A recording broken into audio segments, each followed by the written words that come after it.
Summary: hyperthyroidism and thyrotoxicosis. A. Characteristic symptoms and pathophysiology. Hyperthyroidism, overproduction of thyroid hormones T3 and T4 by the thyroid gland, typically leading to thyrotoxicosis. Thyrotoxicosis, elevated thyroid hormone levels in the bloodstream, irrespective of the source, leading to a hypermetabolic state. B. Clinical presentation and diagnosis. Clinical features: general, heat intolerance, excessive sweating, weight loss despite increased appetite, frequent bowel movements. Cardiovascular: tachycardia, palpitations, hypertension with widened pulse pressure. Musculoskeletal: fine tremor, hyperthyroid myopathy, muscle weakness, predominantly in proximal muscles. Neuropsychiatric: anxiety, emotional instability, insomnia. Dermatological: onycholysis, pretibial myxedema. Eyes: lid lag and retraction, exophthalmos in Graves' disease. Diagnostic evaluation: initial tests: TSH, typically low, free T4 and total T3, elevated in overt hyperthyroidism. Further tests: thyroid scintigraphy for evaluating the etiology, e.g. Graves' disease, toxic multinodular goiter. Ultrasound for palpable abnormalities and preferred in pregnancy. TRAB and other antibodies to confirm autoimmune etiologies like Graves' disease. C. Treatment: symptomatic management, beta blockers, propranolol, metoprolol, or atenolol for controlling hyperadrenergic symptoms. Antithyroid drugs. Methimazole is preferred. Propylthiouracil is used during the first trimester of pregnancy or in thyroid storm. Definitive therapy. Radioactive iodine ablation, or commonly used for definitive treatment except in pregnancy and severe Graves' ophthalmopathy. Surgery. Indicated for large goiters, suspicion of cancer, or failure of medical management. Special considerations in pregnancy. Use propylthiouracil in the first trimester. Switch to methimazole afterward due to the teratogenic risk of methimazole in early pregnancy. D. Prognosis. Properly managed hyperthyroidism has a good prognosis, though some forms like Graves' disease can recur or require long-term therapy. Key points for exam. Drug specifics. Beta blockers. Understand when to use each type, e.g. propranolol for its additional antithyroid effect. Antithyroid drugs. Differences between methimazole and propylthiouracil, including the risk of hepatotoxicity with propylthiouracil and teratogenic effects of methimazole. Diagnostic tests. Importance of TSH as an initial screening tool. Roles of TRAB, scintigraphy, and ultrasound in further characterization. Thyroid storm. Recognize as a life-threatening emergency requiring immediate beta blockers, antithyroid drugs, and supportive care, e.g. cooling measures, fluid management. This focused overview should aid in preparing for questions on hyperthyroidism and thyrotoxicosis in your internal medicine exam.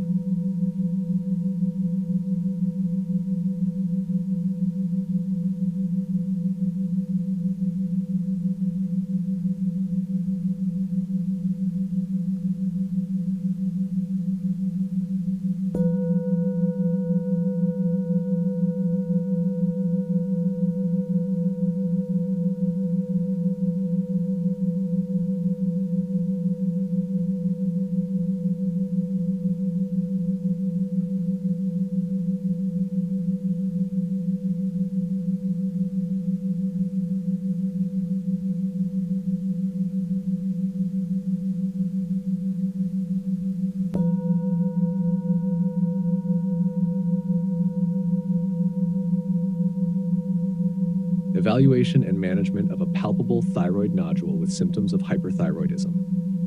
A. Clinical presentation. Symptoms of hyperthyroidism include heat intolerance, excessive sweating, weight loss despite an increased appetite, palpitations, and nervousness. Thyroid nodule, a palpable, often visible swelling in the thyroid region, can be associated with local symptoms like a change in voice or difficulty swallowing if large or compressing surrounding structures. B. Diagnostic evaluation. 1. Physical examination. Assess the size, texture, and mobility of the nodule along with examining for other thyroid-related changes, e.g. goiter. 2. Thyroid function tests. TSH, typically low in hyperthyroidism. Free T4 and total T3, elevated levels confirm hyperthyroidism. 3. Ultrasound, indications.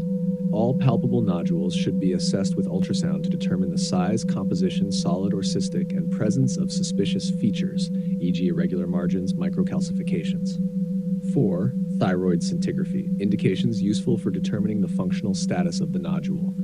Hyperfunctioning hot nodules take up more radioactive iodine or technetium, whereas non-functioning cold nodules take up less. Findings. A hot nodule often indicates benign autonomous thyroid tissue, especially in the context of suppressed TSH. 5. Fine needle aspiration cytology. Indications. Recommended for nodules with suspicious ultrasound features or cold nodules on scintigraphy to exclude malignancy. C. Treatment. 1. Symptomatic management. Beta blockers, such as propranolol, to control symptoms of hyperthyroidism. 2. Definitive therapy. For autonomously functioning hot nodules, options include radioactive iodine therapy, often preferred for non-surgical candidates or smaller nodules. Surgery, indicated for large nodules causing obstructive symptoms, nodules with suspicious or malignant cytology, or cosmetic concerns. For toxic multinodular goiter, if multiple nodules are hyperfunctioning, similar options apply. D. Prognosis. The prognosis is generally good with appropriate treatment. Autonomous functioning nodules rarely turn malignant, but require treatment to manage hyperthyroidism. Surgical or radioactive ablation often results in normalization of thyroid hormone levels, though some patients may become hypothyroid and require thyroid hormone replacement. Key points for exam. Role of ultrasound, essential for initial assessment of thyroid nodules, aiding in deciding further management. Functionality assessment with scintigraphy helps differentiate between autonomously functioning nodules and those that might be malignant. Management options. Understand when to use radioactive iodine versus surgery based on the clinical scenario and patient preferences.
Differential diagnosis of hyperthyroidism. Understanding the differential diagnosis of hyperthyroidism involves distinguishing it from other conditions that mimic its symptoms or contribute to abnormal thyroid function tests. Here is a structured approach. A. Primary thyroid disorders. 1. Graves' disease. Most common cause of hyperthyroidism. Autoimmune disorder characterized by diffuse goiter, ophthalmopathy, and dermopathy. 2. Toxic multinodular goiter, MNG, multiple hyperfunctioning thyroid nodules, typically presents in older adults. 3. Toxic adenoma, single autonomously functioning thyroid nodule. 4. Thyroiditis variants, subacute de Quervain's thyroiditis, painful thyroid gland, often following a viral infection. Painless silent thyroiditis occurs in postpartum women or sporadically. Hashimotoxicosis, transient hyperthyroid phase in Hashimoto's thyroiditis. B. Secondary causes. 1. TSH secreting pituitary adenoma, rare, characterized by elevated TSH despite high thyroid hormones. Pituitary MRI is diagnostic. 2. Resistance to thyroid hormone, genetic disorder with impaired sensitivity to thyroid hormones. Presents with elevated thyroid hormones but non-suppressed TSH. C. Exogenous sources. 1. Factitious hyperthyroidism, ingestion of exogenous thyroid hormones, often covert. Low thyroglobulin level can help in diagnosis. 2. Iodine-induced hyperthyroidism, Jod-Basedow phenomenon, occurs in individuals with pre-existing thyroid disease after iodine exposure, contrast agents, dietary supplements. D. Non-thyroidal illness. 1. HCG-mediated hyperthyroidism, typically seen in early pregnancy or with trophoblastic disease, e.g. molar pregnancy, characterized by transient mild hyperthyroidism. 2. Struma ovarii, rare ovarian tumor capable of producing thyroid hormones. E. miscellaneous, 1. Amiodarone-induced thyrotoxicosis, can be type 1 iodine-induced hyperthyroidism in an abnormal thyroid gland, or type 2 destructive thyroiditis. F. Other conditions mimicking hyperthyroidism. 1. Anxiety disorders. Symptoms like palpitations, tremor, and nervousness can mimic hyperthyroidism. 2. Pheochromocytoma. Catecholamine-secreting tumors causing tachycardia, palpitations, and hypertension. 3. Chronic fatigue syndrome. Overlap of symptoms such as fatigue and weight loss. Key points for exam. Differentiating tests. Use thyroid scintigraphy to differentiate between Graves' disease, toxic nodular goiter, and thyroiditis. TRAb and other antibodies, useful for diagnosing Graves' disease.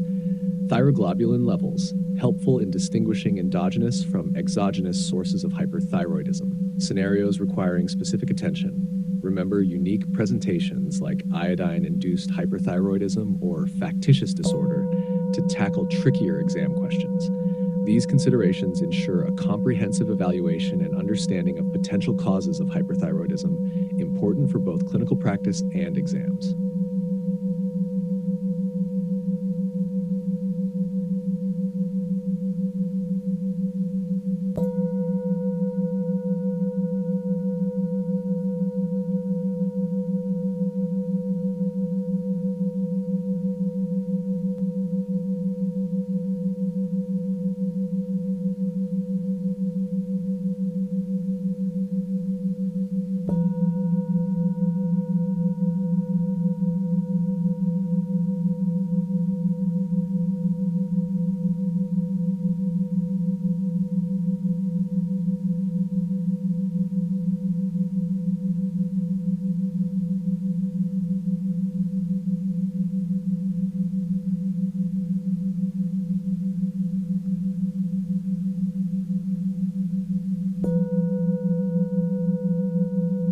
Summary. Goiter.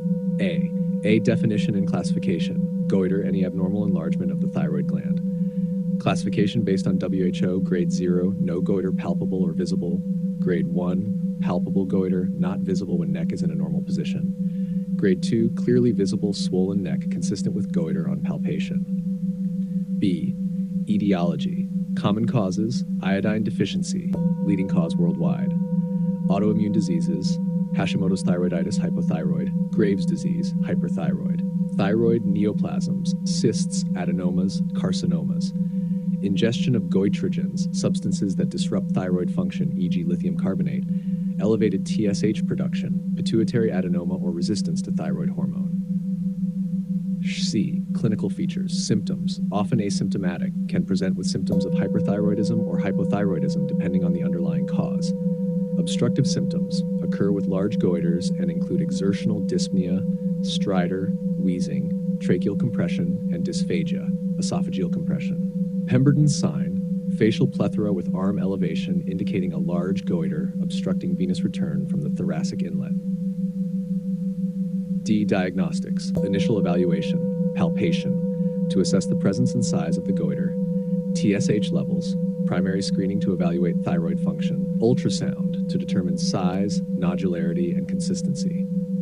Further tests, thyroid antibodies for autoimmune thyroid disease, fine needle aspiration biopsy for cytological evaluation, especially if malignancy is suspected. CT MRI used when more detailed anatomical information is required or in preparation for surgery. E. Treatment, non-toxic goiter, asymptomatic, regular monitoring without immediate treatment. Iodine supplementation for iodine deficiency-related goiter. Surgery, preferred for large goiters causing obstructive symptoms or when malignancy cannot be ruled out. Radioiodine therapy, option for reducing goiter size in certain cases. F. Key points for exam, drugs and management strategies. Lithium carbonate, known goitrogen, often asked about in exams due to its dual role in treating bipolar disorder and affecting thyroid function. Radioiodine therapy, understand its role in reducing thyroid gland volume and potential side effects, such as inducing hypothyroidism. Clinical examination techniques. Pemberton's sign, important to recognize and test for, especially in patients with large goiters. thyroid function tests. Importance of TSH as an initial test, followed by free T4, total T3, depending on the TSH results. The role of thyroid antibodies in diagnosing autoimmune etiologies. This overview includes critical concepts and details relevant for internal medicine exams concerning the presentation, diagnosis, and management of goiter.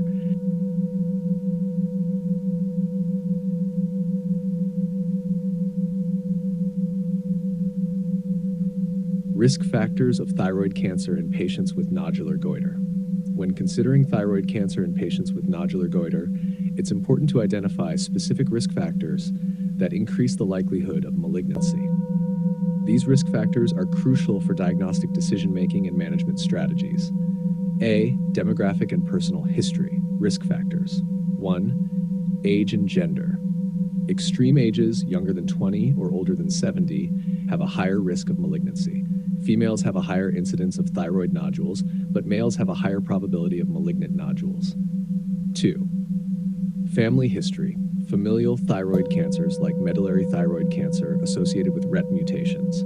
Family history of thyroid cancer or genetic conditions associated with thyroid cancer, e.g. familial adenomatous polyposis, Cowden syndrome. 3. Radiation exposure.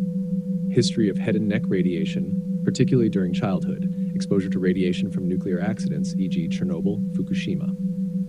B. Clinical and pathological risk factors. 1. Nodule characteristics. Rapid growth of a thyroid nodule. Hard, fixed nodules as opposed to soft, movable ones. Presence of a solitary nodule rather than a multinodular goiter is more concerning. Nodules with microcalcifications, irregular margins, taller than wide shape, hypoechoic texture on ultrasound. 2. Symptoms and signs. Hoarseness or a change in voice due to recurrent laryngeal nerve involvement. Dysphagia or symptoms of esophageal compression. Cervical lymphadenopathy, especially if nodes are hard or fixed. 3. Iodine deficiency. Areas of iodine deficiency have a higher incidence of follicular thyroid cancers. See molecular and genetic markers. 1. Genetic mutations. BRAF and RAS mutations commonly associated with papillary and follicular thyroid cancers, respectively. PTC rearrangements in papillary thyroid cancer. Testing for these mutations can help in the risk stratification of indeterminate nodules. 2. Thyroglobulin levels. Elevated thyroglobulin can be a marker of thyroid tissue mass, but needs careful interpretation in the context of nodule evaluation. D. Previous thyroid conditions. 1. Autoimmune thyroid disease. Hashimoto's thyroiditis has been associated with an increased risk of thyroid lymphoma and, to a lesser extent, papillary thyroid cancer. Key points for exam. Ultrasound characteristics. Be able to identify high-risk ultrasound features associated with malignancy, e.g. hypoechoic, microcalcifications, irregular margins. Biopsy indications. Know when to recommend a fine needle aspiration biopsy based on nodule characteristics and the patient's clinical risk factors. Radioactive iodine exposure. Understand the historical context of increased thyroid cancer risk related to environmental or medical radiation exposure. These risk factors are fundamental in guiding the diagnostic and therapeutic approaches for patients with nodular goiter and enhancing your preparedness for related exam questions.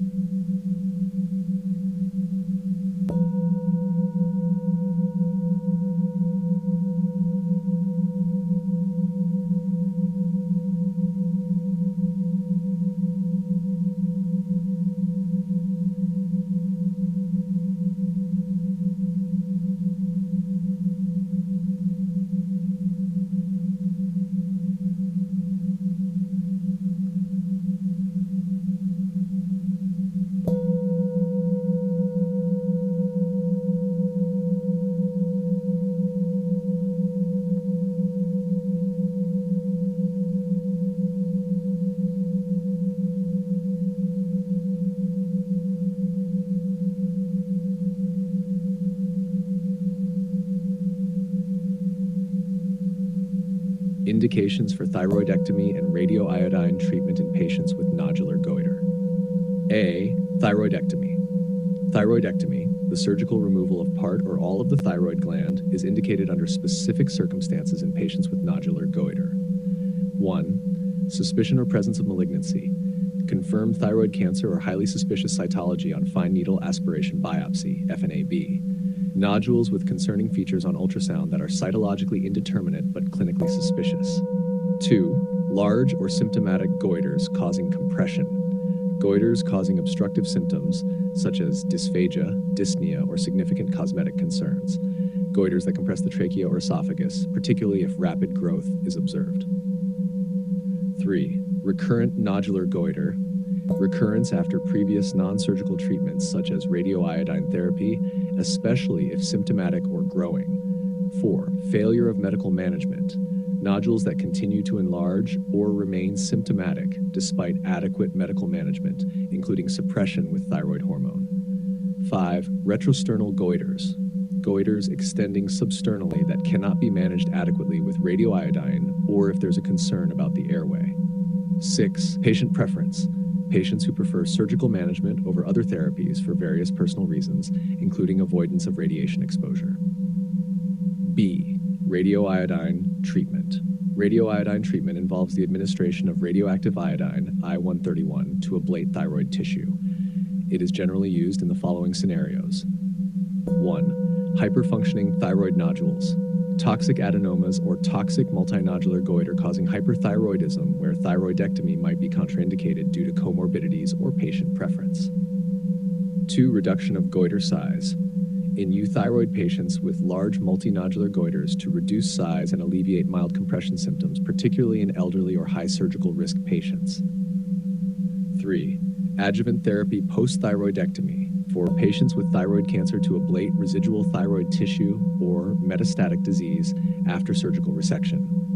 4. Non-surgical candidates, patients who are not candidates for surgery due to comorbid conditions or who refuse surgery. Key points for exam. When to operate, be able to discuss the specific indications for surgery, such as malignant cytology, symptomatic goiters, and patient preference. Role of radioiodine.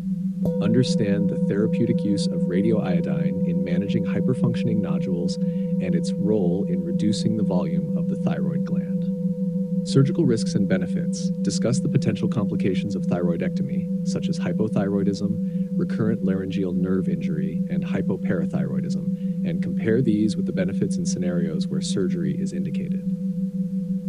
These indications for thyroidectomy and radioiodine treatment are critical components for managing patients with nodular goiter and are essential knowledge areas for internal medicine exams.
Summary: Hashimoto thyroiditis.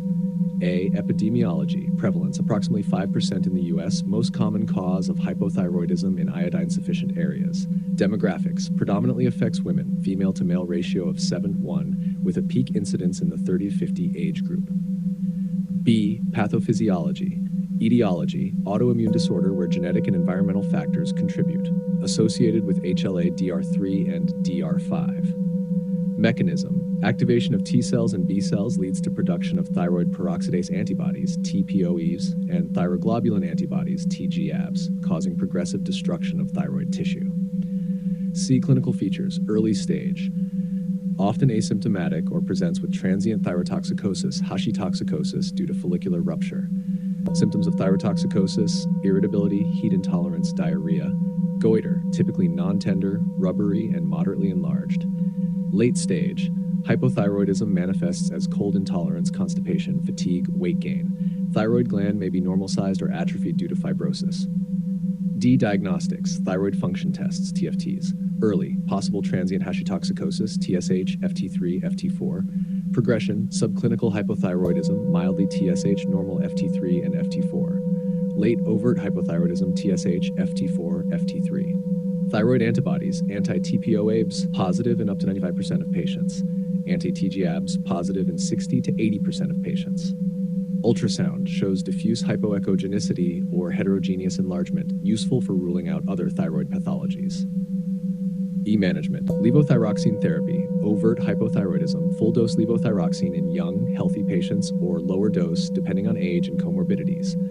Subclinical hypothyroidism, consideration for low-dose levothyroxine. Hashitoxicosis, symptomatic therapy with beta blockers if thyrotoxic symptoms are prominent. Monitoring, annual TSH measurements, clinical assessment for associated autoimmune diseases and lymphoma given the increased risk. F. Key drugs and things to know. Levothyroxine, mainstay of treatment for hypothyroid phases, dosage adjustments based on thyroid function tests and clinical response. Beta blockers, used transiently for symptomatic control of thyrotoxicosis in the hashitoxicosis phase. Antibodies importance.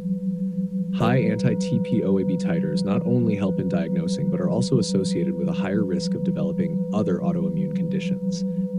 Complications, increased risk of developing primary thyroid lymphoma and other autoimmune diseases like type 1 diabetes and systemic lupus erythematosus, SLE.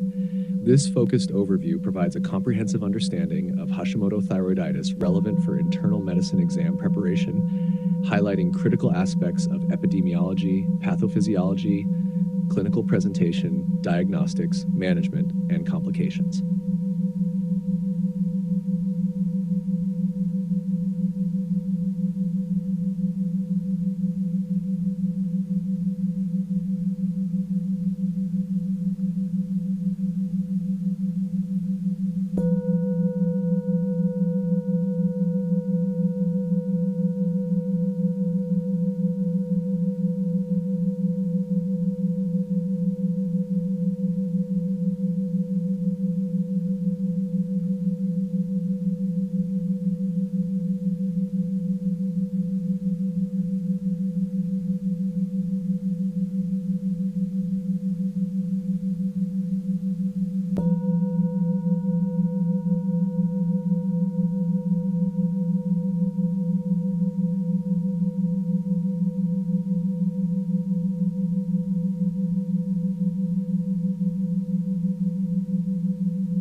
Overview of autoimmune thyroid gland diseases.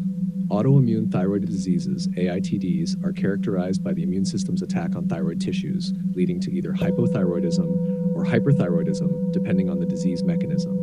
Here's a detailed look at key AITDs important for your internal medicine exam. A. Hashimoto's thyroiditis. Epidemiology.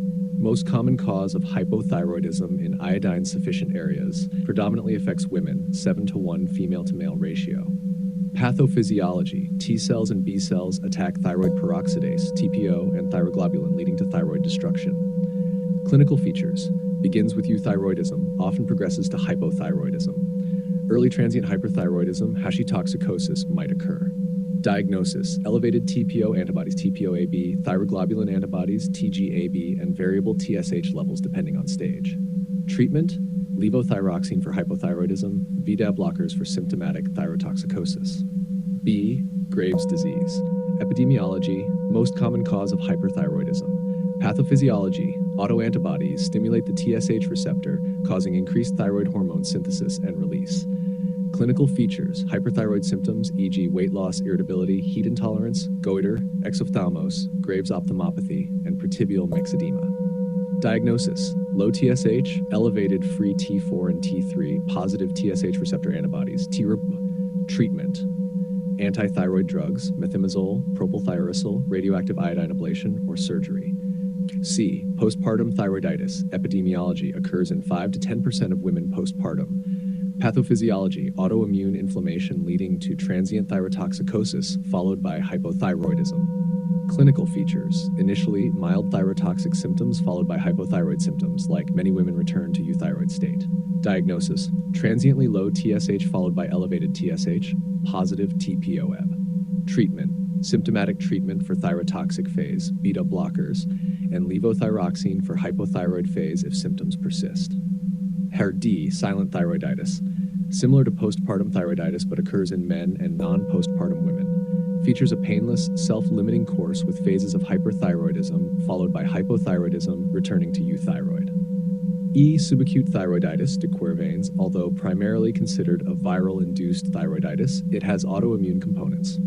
Clinical features: painful, swollen thyroid, transient thyrotoxicosis followed by hypothyroidism. Treatment: aspirin or NSAIDs for inflammation, beta blockers for thyrotoxic symptoms. Key points for exam: differential diagnosis. Be aware of the overlapping clinical presentations and the importance of antibody profiles in diagnosis. Monitoring and long-term care.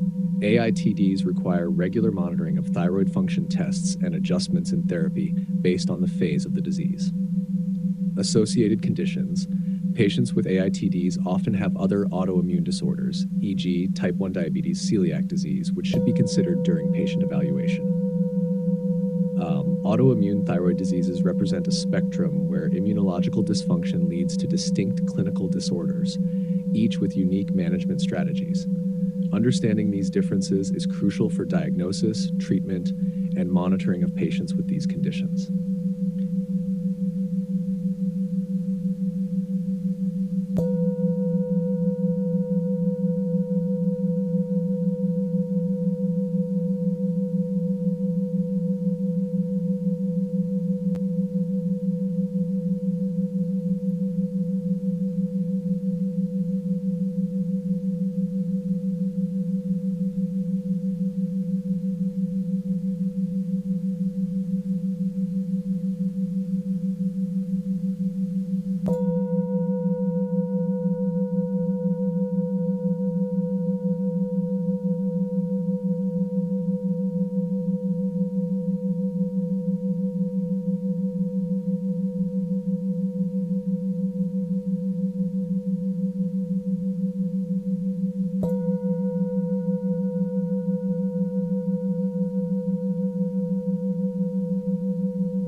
Thyroid storm: signs, symptoms, and treatment. A thyroid storm is a life-threatening exacerbation of hyperthyroidism characterized by extreme systemic effects. This condition requires immediate recognition and aggressive management due to its high mortality rate. A. Signs and symptoms. 1. Cardiovascular symptoms: severe tachycardia, palpitations, hypertension or hypotension, congestive heart failure, potential cardiac arrest. 2. Thermoregulatory changes: hyperpyrexia, very high fever, often above 39.5 degrees or 100 degrees Fahrenheit, sweating. 3. Gastrointestinal and hepatic manifestations: severe nausea, vomiting, diarrhea, hepatic dysfunction, jaundice. 4. Neuropsychiatric features: agitation, delirium, psychosis, seizures, coma, tremors, restlessness. 5. Other symptoms: dyspnea, respiratory distress, fatigue, muscle weakness. B. Diagnostic criteria. The diagnosis of thyroid storm is primarily clinical, supported by the presence of significantly elevated thyroid hormones, free T4 and T3, and suppressed TSH. The Birch-Wartofsky Point Scale, BWPS, can be used to aid in diagnosis, assessing fever, CNS effects, gastrointestinal hepatic dysfunction, cardiovascular dysfunction, and precipitating events. C. Treatment. Treatment of thyroid storm involves addressing the hyperthyroid state, supportive care for systemic decompensation, and management of precipitating factors.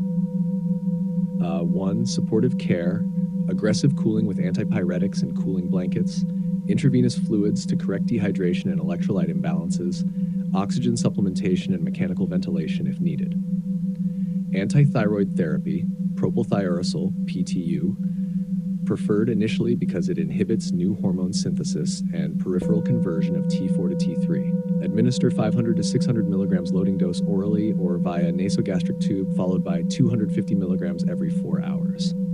Methimazole can be used if PTU is not available, but it does not inhibit peripheral conversion of T4 to T3. 3. Beta blockers. Propranolol, ideal because it blocks beta-adrenergic effects and inhibits peripheral conversion of T4 to T3.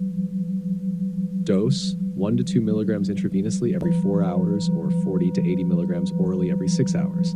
Use esmolol in an infusion for patients with heart failure or asthma where propranolol is contraindicated.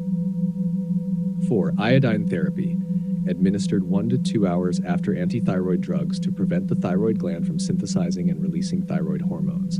Typical regimen includes Lugol solution or potassium iodide.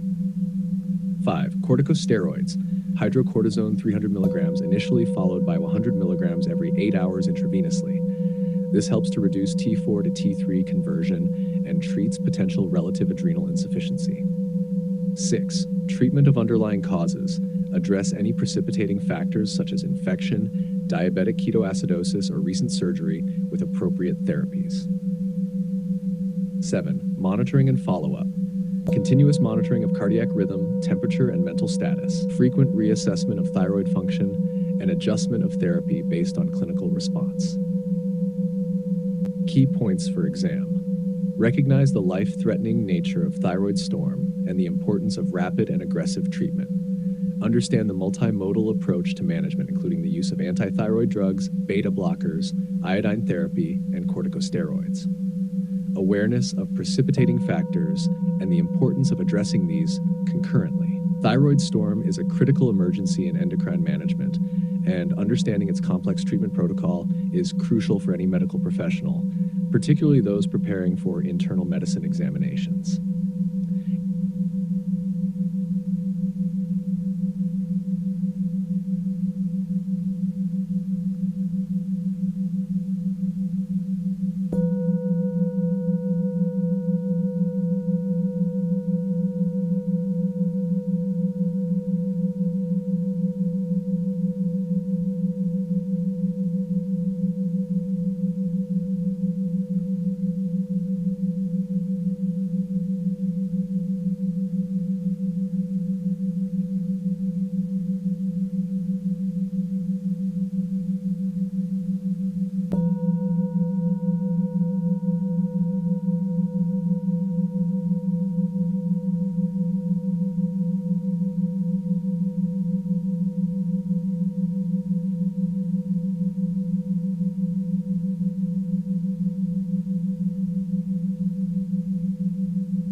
Summary: hypoparathyroidism.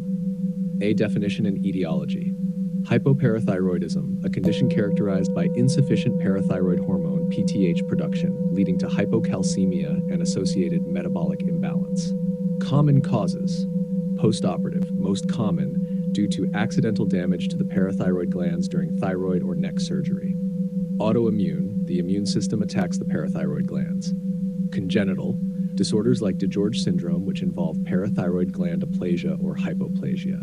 Functional, caused by abnormalities in electrolyte levels such as hypermagnesemia or hypomagnesemia. B. Clinical features, acute manifestations, neurological, tetany, seizures, laryngospasm, cardiac QT prolongation, arrhythmias, signs, Chvostek sign, facial muscle twitching, and Trousseau sign, carpal spasm. Chronic manifestations, skeletal, increased bone density, osteosclerosis, ocular, cataracts, dental, enamel hypoplasia, a failure of tooth eruption, neurological, extrapyramidal disorders, Parkinsonism, dystonia. C. Diagnostics. Key laboratory findings: calcium, decreased serum levels; phosphate, increased serum levels due to reduced renal excretion; PTH, low or inappropriately normal levels; magnesium, assess levels to rule out functional causes; vitamin D metabolites, low or normal 1,25 dihydroxyvitamin D active form and normal 25 hydroxyvitamin D storage form. Additional tests, genetic testing recommended for patients with congenital or hereditary forms of hypoparathyroidism, Urine CA-CR clearance ratio, typically elevated, indicating renal calcium wasting. D. Differential diagnoses, pseudo-hypoparathyroidism, similar symptoms due to end organ resistance to PTH, not a lack of PTH. Features of Albright hereditary osteodystrophy, AHO, such as short stature, round face, and brachydactyly. High PTH and phosphate levels with low calcium. HAR-E treatment, calcium and vitamin D supplementation, oral calcium carbonate to correct hypocalcemia. Active forms of vitamin D, calcitriol to enhance calcium absorption and correct hypocalcemia. PTH replacement therapy, recombinant human PTH, 184, indicated for patients not adequately controlled on calcium and vitamin D alone. Monitoring. Regular monitoring of serum calcium, phosphate, magnesium, and kidney function. Frequency of monitoring can range from every 3 months to annually based on stability and treatment regimen. Key exam points. Understand the role of PTH in calcium and phosphate homeostasis and the consequences of its deficiency. Recognize acute and chronic symptoms of hypocalcemia and their clinical implications. Differentiate between hypoparathyroidism and pseudohypoparathyroidism based on biochemical markers and genetic features. Management strategies, particularly the use of calcium, vitamin D supplementation, and in some cases, PTH replacement therapy. Monitoring requirements for patients on therapy to prevent complications such as nephrocalcinosis from overtreatment. These comprehensive details cover the essentials of hypoparathyroidism for your internal medicine exam, providing a solid foundation in understanding, diagnosing, and managing this complex endocrine disorder.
CHESH treatment of hypoparathyroidism. Hypoparathyroidism requires careful management to maintain calcium and phosphate levels within normal ranges, prevent symptoms of hypocalcemia, and avoid complications such as nephrocalcinosis. The treatment generally includes pharmacological interventions and dietary modifications. A pharmacological treatment, calcium supplements. Oral calcium carbonate is commonly prescribed to increase serum calcium levels. Typical doses range from 1 to 3 grams of elemental calcium daily, divided into multiple doses to enhance absorption and reduce side effects like hypercalciuria. 2. Vitamin D analogs. Calcitriol, 1,25-dihydroxyvitamin D3. The active form of vitamin D used to increase calcium absorption from the gut and reduce parathyroid hormone PTH production. Dosages typically start around 0.25 to 0.5 micrograms twice daily and are adjusted based on serum calcium levels. Alpha-calcidol, 1-alpha-hydroxyvitamin D3, converted in the liver to the active form of vitamin D, useful in patients with liver function concerns. 3. Magnesium supplements, needed if hypomagnesemia is present as it can impair PTH secretion and action. Magnesium oxide or citrate can be used to correct low serum magnesium levels. 4. Recombinant human parathyroid hormone, PTH, rhPTH 134, teriparatide, and rhPTH 184 are used for patients who cannot maintain stable calcium levels with calcium and vitamin D supplementation alone. These drugs mimic natural PTH, helping to regulate calcium and phosphate metabolism more effectively. These are typically administered through daily subcutaneous injections. B. Dietary management 1. Calcium-rich diet. Encourage foods high in calcium such as dairy products, milk, cheese, yogurt, green leafy vegetables, and fortified foods, orange juice, cereals. 2. Low phosphorus diet. Since hypoparathyroidism often leads to elevated phosphate levels, reducing dietary phosphate can be beneficial. This involves limiting foods high in phosphorus, such as red meat, certain fish, dairy, and processed foods. 3. Frequent small meals. Dividing calcium intake throughout the day can help in better absorption and prevent fluctuations in serum calcium levels. C. Monitoring and adjustments. Regular monitoring. Frequent blood tests are necessary to monitor serum calcium, phosphate, magnesium, and kidney function. This helps in adjusting medication dosages and dietary recommendations. Monitoring urinary calcium is also important to avoid kidney stones. Adjusting therapy. Dosages of calcium, vitamin D, and RHPTH may need frequent adjustments based on laboratory results, symptoms, and side effects. D. Special considerations. Pregnancy. Management might require adjustments as calcium requirements increase during pregnancy. Close monitoring and collaboration with an obstetrician are crucial. Children. Treatment and monitoring in children require careful consideration due to their ongoing growth and development needs. This comprehensive approach to the management of hypoparathyroidism ensures both immediate symptom control and prevention of long-term complications. Each patient's treatment plan should be individualized, with regular follow-up to adjust therapy as needed.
Summary. Hyperparathyroidism have A. Classification and pathophysiology. 1. Primary hyperparathyroidism, PHPT, etiology most commonly caused by a parathyroid adenoma. Other causes include hyperplasia and rarely carcinoma. Pathophysiology. Overproduction of PTH leads to hypercalcemia and hypophosphatemia, primarily due to increased bone resorption and increased renal calcium reabsorption. 2. Secondary hyperparathyroidism, SHPT, etiology, often a consequence of chronic kidney disease, CKD, leading to hypocalcemia and/or hyperphosphatemia that stimulates parathyroid hyperplasia. Pathophysiology, the parathyroids overproduce PTH in response to low serum calcium levels or high phosphate levels, typical in CKD. 3. Tertiary hyperparathyroidism, THPT, etiology, develops after prolonged HPT, typically in patients with long-standing CKD. Pathophysiology, autonomous secretion of PTH even after correction of the factors that caused SHPT, leading to hypercalcemia. Clinical features. General symptoms, often asymptomatic in early stages. Symptomatic cases may present with stones, bones, abdominal groans, and psychic moans. Kidney stones due to hypercalciuria. Bone pain from bone resorption, potential fractures. Gastrointestinal distress, peptic ulcers, pancreatitis, and constipation. Neuropsychiatric symptoms, fatigue, depression, cognitive disturbances. C. Diagnostics. Primary hyperparathyroidism, serum calcium elevated, serum PTH elevated or inappropriately normal, phosphate typically low due to increased renal excretion, urinary calcium high, indicative of hypercalciuria. Imaging, neck ultrasound and sestami B scan for adenoma localization. Secondary hyperparathyroidism, serum calcium low or normal, serum PTH elevated, phosphate elevated in CKD. Tertiary hyperparathyroidism, serum calcium elevated, serum PTH very high. D. Treatment. Primary hyperparathyroidism, surgical therapy. Parathyroidectomy is the primary treatment, especially for symptomatic disease or significant hypercalcemia. Medical management, calcimimetics, e.g. cinacalcet in patients not suitable for surgery. Bisphosphonates for managing bone loss associated with osteoporosis. Secondary hyperparathyroidism, vitamin D supplementation, ergocalciferol or cholecalciferol to correct deficiency. Phosphate binders to reduce serum phosphate levels. Calcimimetics, particularly in patients with CKD. Tertiary hyperparathyroidism, surgery, parathyroidectomy if hypercalcemia is severe and refractory to medical management. Key points for exam: differentiate between the types of hyperparathyroidism based on underlying causes, PTH, and calcium levels. Understand the indications for surgical versus medical management and the role of calcimimetics in controlling PTH levels. Recognize complications such as osteitis fibrosis cystica and nephrolithiasis associated with untreated or poorly managed conditions. Monitoring, regular follow-up with serum calcium, phosphate, and PTH levels, along with renal function tests and bone density assessments where appropriate. This comprehensive summary should provide a solid foundation for understanding hyperparathyroidism in preparation for your internal medicine exam, highlighting crucial aspects of diagnosis, management, and clinical implications.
Clinical features of primary hyperparathyroidism, PHPT.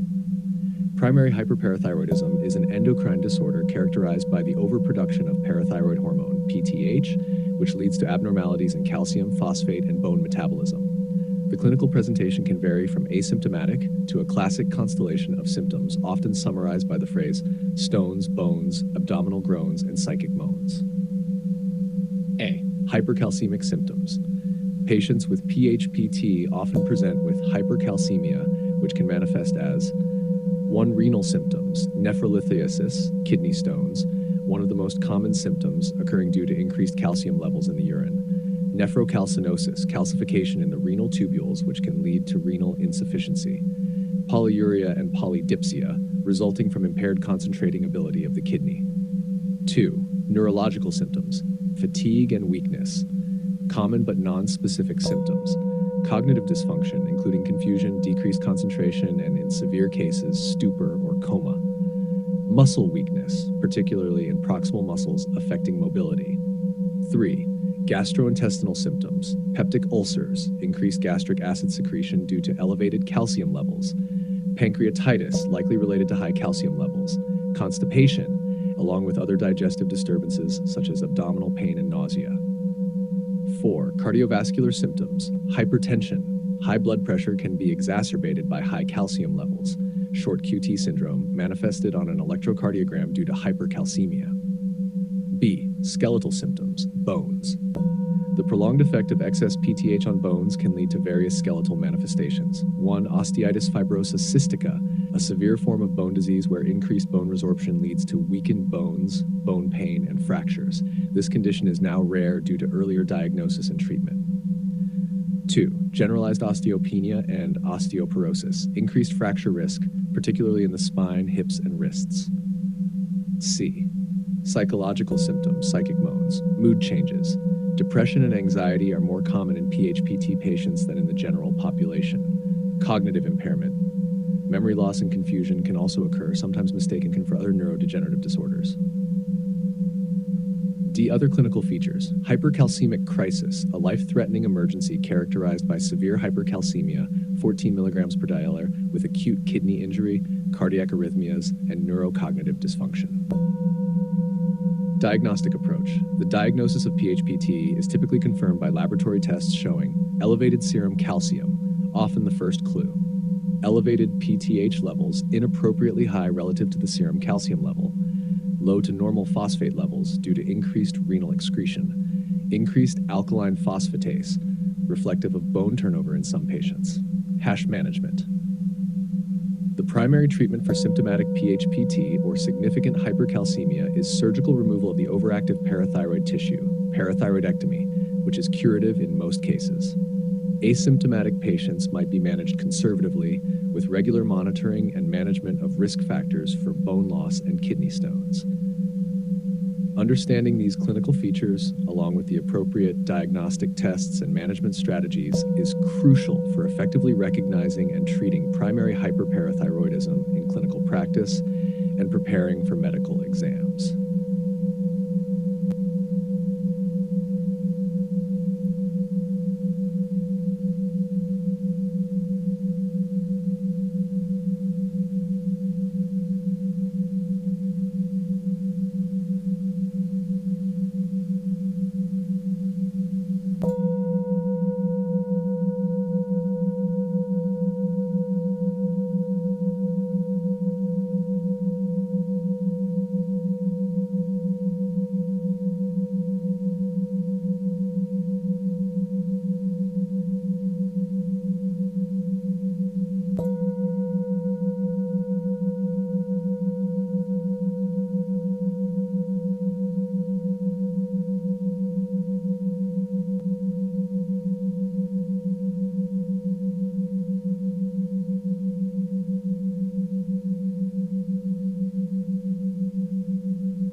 Risk factors of thyroid cancer in patients with nodular goiter.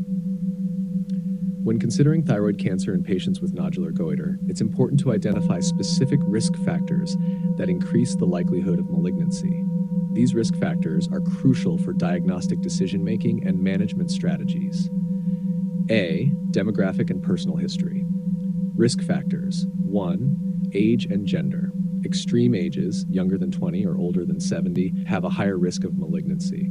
Females have a higher incidence of thyroid nodules, but males have a higher probability of malignant nodules. 2. Family history. Familial thyroid cancers, like medullary thyroid cancer associated with RET mutations. Family history of thyroid cancer or genetic conditions associated with thyroid cancer, e.g. familial adenomatous polyposis, Cowden syndrome. 3. Radiation exposure. History of head and neck radiation, particularly during childhood. Exposure to radiation from nuclear accidents, e.g. Chernobyl, Fukushima. B. Clinical and pathological risk factors. 1. Nodule characteristics. Rapid growth of a thyroid nodule. Hard, fixed nodules as opposed to soft, movable ones. Presence of a solitary nodule rather than a multi-nodule.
Summary: hypercalcemia. Hypercalcemia is characterized by an elevated serum calcium level, which can be symptomatic or asymptomatic, and may vary from mild to life-threatening conditions.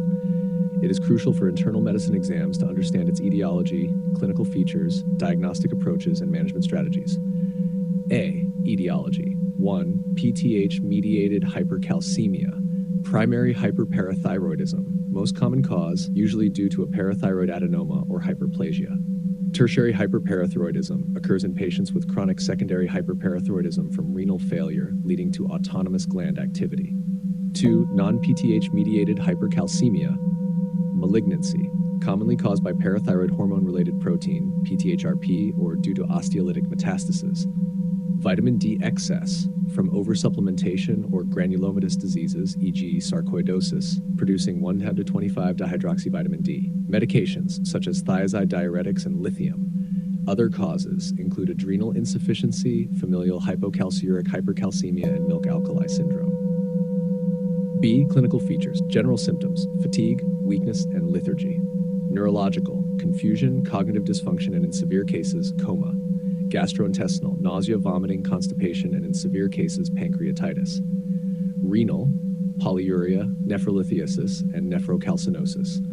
Musculoskeletal: bone pain and fractures. Cardiovascular: hypertension and shortened QT interval.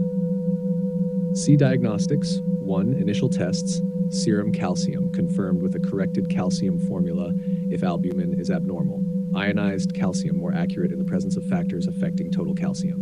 2. Assessment of PTH, differentiates between PTH-mediated and non-PTH-mediated causes. 3. Further tests, indicated if malignancy is suspected. Vitamin D levels, both 25-hydroxyvitamin D and 1-25-dihydroxyvitamin D levels can be informative. Renal function and electrolytes, to assess the impact on renal function and screen for associated abnormalities.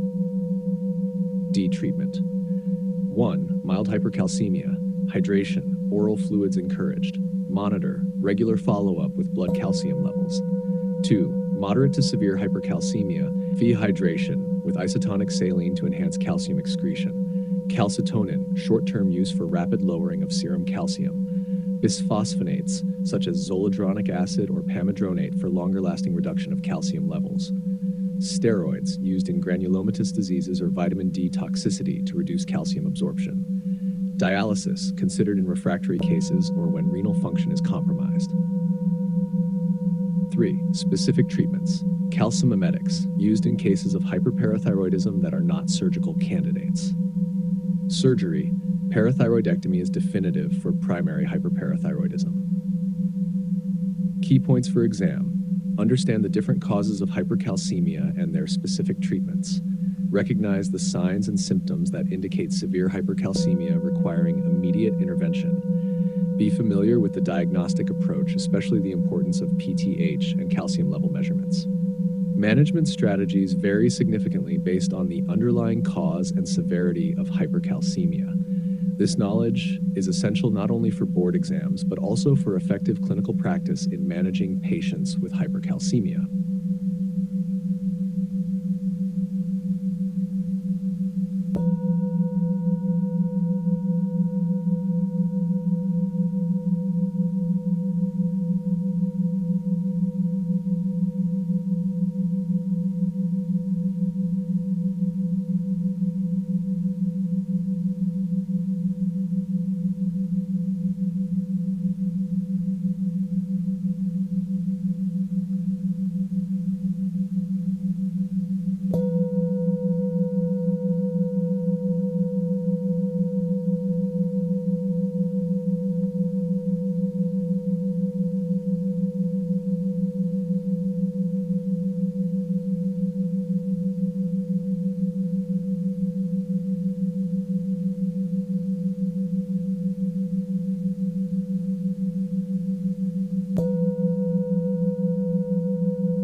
Hypercalcemia, characterized by an abnormally high concentration of calcium in the blood, can be caused by a variety of conditions, each affecting calcium metabolism in different ways.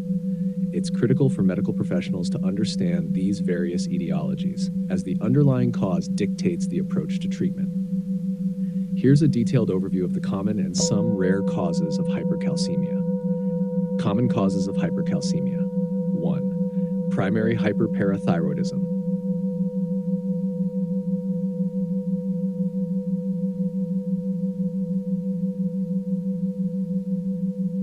Hypercalcemia, characterized by an abnormally high concentration of calcium in the blood, can be caused by a variety of conditions, each affecting calcium metabolism in different ways. It's critical for medical professionals to understand these various etiologies, as the underlying cause dictates the approach to treatment. Here's a detailed overview of the common and some rare causes of hypercalcemia. Common causes of hypercalcemia. 1. Primary hyperparathyroidism. Most prevalent cause in the outpatient setting, usually due to a parathyroid adenoma, hyperplasia, or rarely carcinoma. Excess parathyroid hormone, PTH, leads to increased bone resorption of calcium, increased renal reabsorption of calcium, and increased intestinal absorption of calcium via enhanced vitamin D activation. 2. Malignancy, the most common cause in hospitalized patients. Hypercalcemia can occur via several mechanisms. Humoral hypercalcemia of malignancy, HHM, often due to PTH-related peptide, PTHrP secretion by tumors, mimicking the action of PTH. Osteolytic metastases, tumors such as breast or lung cancer metastasize to bone, directly causing increased bone resorption. 1,25-dihydroxyvitamin D production. Certain lymphomas can produce 1,25-dihydroxyvitamin D, increasing gastrointestinal calcium absorption. Less common causes. 3. Granulomatous diseases. Conditions such as sarcoidosis, tuberculosis, and other granulomatous diseases can lead to elevated calcium levels. This occurs due to macrophage activation in granulomas, which express 1-alpha-hydroxylase that converts 25-hydroxyvitamin D into its active form, 1,25-dihydroxyvitamin D. Number 4. Vitamin D toxicity. Overconsumption of vitamin D supplements can lead to hypercalcemia by increasing gastrointestinal absorption of calcium. 5. Thyrotoxicosis. Thyroid hormones can enhance bone resorption, leading to increased calcium levels in the blood. 6. Medications. Certain medications can induce hypercalcemia, including thiazide diuretics, decrease renal excretion of calcium. Lithium alters the set point of calcium-sensing receptors in the parathyroid glands. 7. Hypercalcemia of immobilization, seen particularly in patients with high bone turnover rates, such as those with recent fractures, young individuals, and people with Paget's disease of bone. Lack of mechanical stress on bones leads to increased bone resorption. 8. Adrenal insufficiency. Reduction in cortisol levels can lead to increased calcium levels, though the exact mechanism is not well understood. Rare causes. 9. Familial hypocalciuric hypercalcemia, FHH, a genetic disorder caused by mutations in the calcium-sensing receptor, CASR gene. This mutation leads to altered sensing of blood calcium levels, resulting in mild to moderate hypercalcemia with relatively low urinary calcium excretion. 10. Milk alkali syndrome, resulting from excessive consumption of calcium and absorbable alkali. This condition was once common when high doses of milk and antacids were used to treat peptic ulcers. 11. Other endocrine disorders. Pheochromocytoma and acromegaly can also lead to hypercalcemia through less well-understood mechanisms. Diagnostic evaluation. To differentiate these causes, clinicians often start with serum PTH, helps distinguish between PTH-mediated, e.g. primary hyperparathyroidism, tertiary hyperparathyroidism, and non-PTH-mediated causes, e.g. malignancy, vitamin D toxicity. Serum and urinary calcium levels help further categorize the underlying mechanism. Imaging and specific tests such as 1,25-dihydroxyvitamin D levels, imaging for suspected malignancies, or genetic testing for conditions like FHH. Understanding these causes is essential for correct diagnosis, management, and treatment of hypercalcemia, all of which are important for internal medicine exams and clinical practice.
Hypercalcemic crisis, signs, symptoms, and treatment.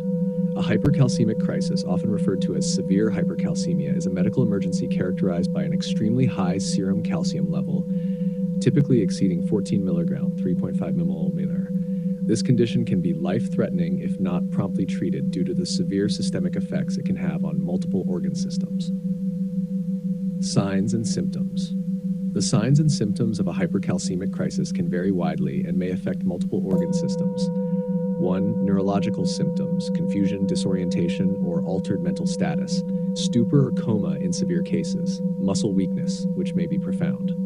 2. Gastrointestinal symptoms, nausea and vomiting, which may contribute to dehydration, constipation, abdominal pain, pancreatitis in severe cases. 3. Renal symptoms, polyuria, increased urine production due to the diuretic effect of calcium on the kidneys, leading to dehydration. Polydipsia, increased thirst. Acute kidney injury resulting from dehydration and calcium deposition within the renal tubules. 4. Cardiovascular symptoms, hypertension or hypotension. Shortened QT interval and other ECG abnormalities. Cardiac arrhythmias, which can be life-threatening. 5. Skeletal symptoms, bone pain from increased bone resorption. B. Diagnostic evaluation.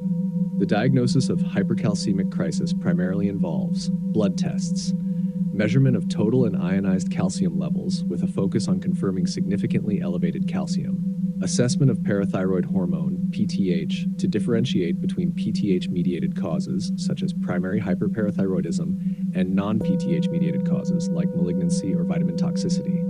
Renal function tests, to evaluate the extent of renal impairment. Electrocardiogram, ECG, to detect cardiac effects of hypercalcemia. C. Treatment.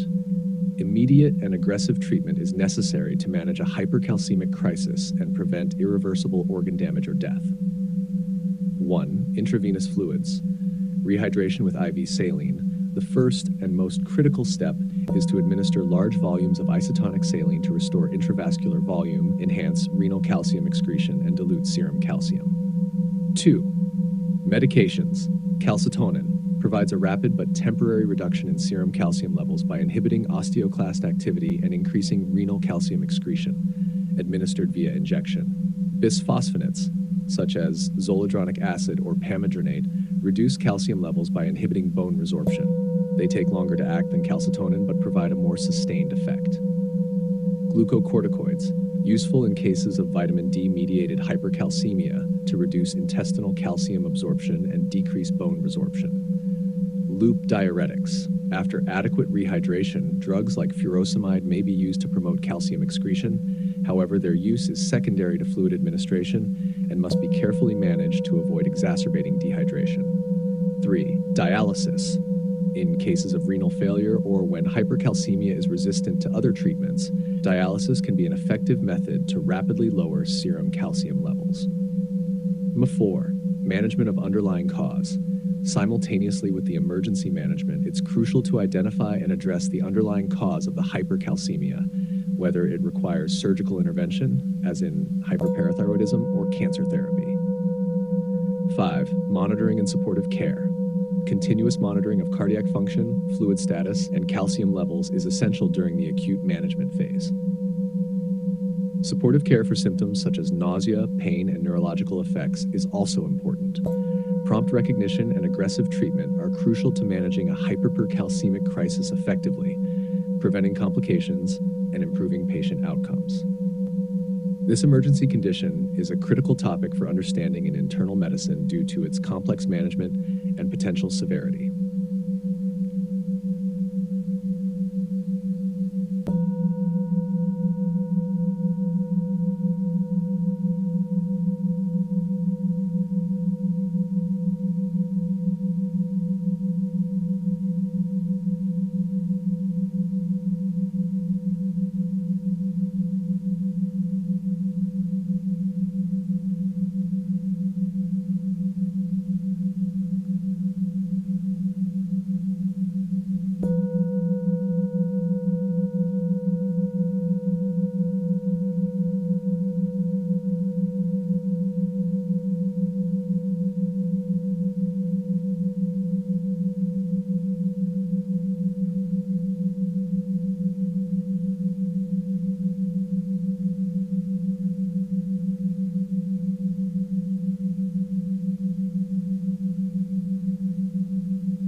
Summary: adrenal insufficiency.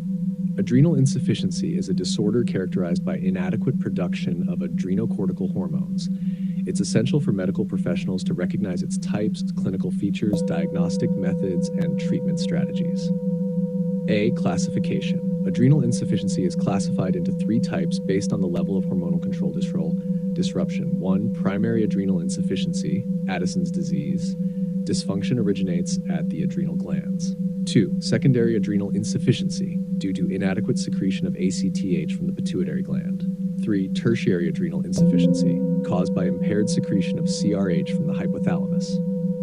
B. Etiology. Primary autoimmune adrenalitis, most common in the U.S., infections, e.g. tuberculosis, adrenal hemorrhage, and genetic conditions. Secondary tertiary, often due to the prolonged use of corticosteroids leading to suppression of the hypothalamic pituitary adrenal HPA axis, or due to pituitary or hypothalamic tumors or injuries. C. Clinical features. General symptoms: fatigue, muscle weakness, weight loss, anorexia, nausea, vomiting. Primary adrenal insufficiency specifics: hyperpigmentation due to elevated ACTH levels, hyperkalemia and metabolic acidosis due to aldosterone deficiency. Secondary tertiary, absence of hyperpigmentation and hyperkalemia, features mainly due to cortisol deficiency. D. Diagnosis. ACH stimulation test, gold standard for diagnosis. It assesses adrenal responsiveness to exogenous ACTH. In primary adrenal insufficiency, cortisol response is inadequate. In secondary tertiary, cortisol may respond but is typically delayed or reduced. Baseline hormone levels: cortisol, low in the morning, ACTH, high in primary and low normal in secondary tertiary. Imaging: CT or MRI may be used to assess adrenal or pituitary abnormalities. E. Treatment. Hydrocortisone, mainstay for cortisol replacement in all types of adrenal insufficiency. Dosing varies typically between 15 to 25 milligrams per day, divided into 2 or 3 doses. Fludrocortisone, specifically used in primary adrenal insufficiency for mineralocorticoid replacement. Adjustments for stress: patients must increase glucocorticoid doses during illness, surgery, or significant stress to prevent adrenal crisis. Adrenal crisis management: immediate administration of high-dose IV hydrocortisone, e.g. 100 milligrams, IV saline for hydration, continuous monitoring and supportive care in an intensive care setting. F. High yield points for exams. Differentiation between primary and secondary tertiary forms is crucial due to the presence of aldosterone deficiency only in primary adrenal insufficiency. Autoimmune adrenalitis is the most common cause of primary adrenal insufficiency in developed countries, but tuberculosis remains a significant cause worldwide. The ACTH stimulation test is critical for diagnosis. Understanding its interpretation is crucial for clinical practice. Management of adrenal crisis involves aggressive glucocorticoid and IV fluid administration. Recognizing this condition is vital for emergency care. For internal medicine exams, focus on understanding the pathophysiology, recognizing the clinical presentations, and managing different types of adrenal insufficiency, including adjustments in therapy during stress and the management of adrenal crisis.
Summary: Adrenal crisis, Addisonian crisis. Adrenal crisis, also known as Addisonian crisis, is a life-threatening condition that results from a severe acute deficiency of glucocorticoids. It's critical for medical professionals to recognize this emergency quickly and initiate prompt treatment. A. Precipitating factors. Adrenal crisis often occurs in patients with known adrenal insufficiency and can be triggered by stress, e.g. infection, surgery trauma, sudden discontinuation of glucocorticoids, gastrointestinal illnesses most common trigger, bilateral adrenal hemorrhage, pituitary apoplexy. B. Clinical features. The clinical presentation can be dramatic and includes hypotension or shock, often refractory to usual fluid resuscitation, neurological symptoms, impaired consciousness or coma, gastrointestinal symptoms, severe abdominal pain, vomiting, diarrhea, other symptoms, fever, hypoglycemia, hyponatremia, hyperkalemia, and sometimes hypercalcemia. See diagnosis. Diagnosis is typically based on clinical suspicion, particularly in patients with known adrenal insufficiency presenting with shock. Routine labs include electrolytes, expect hyponatremia and hyperkalemia, blood glucose, hypoglycemia, and complete blood count. Random cortisol level, essential for diagnosis. Very low levels support the diagnosis of adrenal crisis. ATH stimulation test may be necessary for diagnostic confirmation but should not delay treatment. D. Management. Immediate management of adrenal crisis includes several critical steps. 1. Glucocorticoid replacement. Hydrocortisone is the preferred treatment. 100 milligrams intravenously initially, followed by 200 milligrams over 24 hours. Prednisolone or dexamethasone can be used if hydrocortisone is unavailable. 2. Fluid resuscitation. Administer 1 liter of 0.9% saline, isotonic saline, in the first hour, followed by continuous reevaluation and further fluid administration based on clinical response. 3. Management of hypoglycemia. Administer IV dextrose, e.g. 50% dextrose if needed to correct hypoglycemia. 4. Supportive care. Monitor vital signs, electrolytes, and glucose levels closely. Consider intensive care for severe cases. 5. Identify and treat underlying causes. Address identifiable triggers such as infection or hemorrhage. Adjust or taper glucocorticoids appropriately if the crisis was precipitated by withdrawal. E. High yield points for exam. Remember the 5 S's of adrenal crisis management: salt, saline, sugar, dextrose, steroids, hydrocortisone, support, monitoring, and fluids, and search for the cause. Always treat empirically. Do not wait for lab results before starting treatment in a suspected adrenal crisis. Dosing of hydrocortisone during stress and illness is critical to prevent an adrenal crisis in patients with known adrenal insufficiency. Understanding adrenal crisis is crucial for the internal medicine exam, as well as for practical, life-saving application in clinical settings. This knowledge helps ensure prompt recognition and effective management of this endocrine emergency.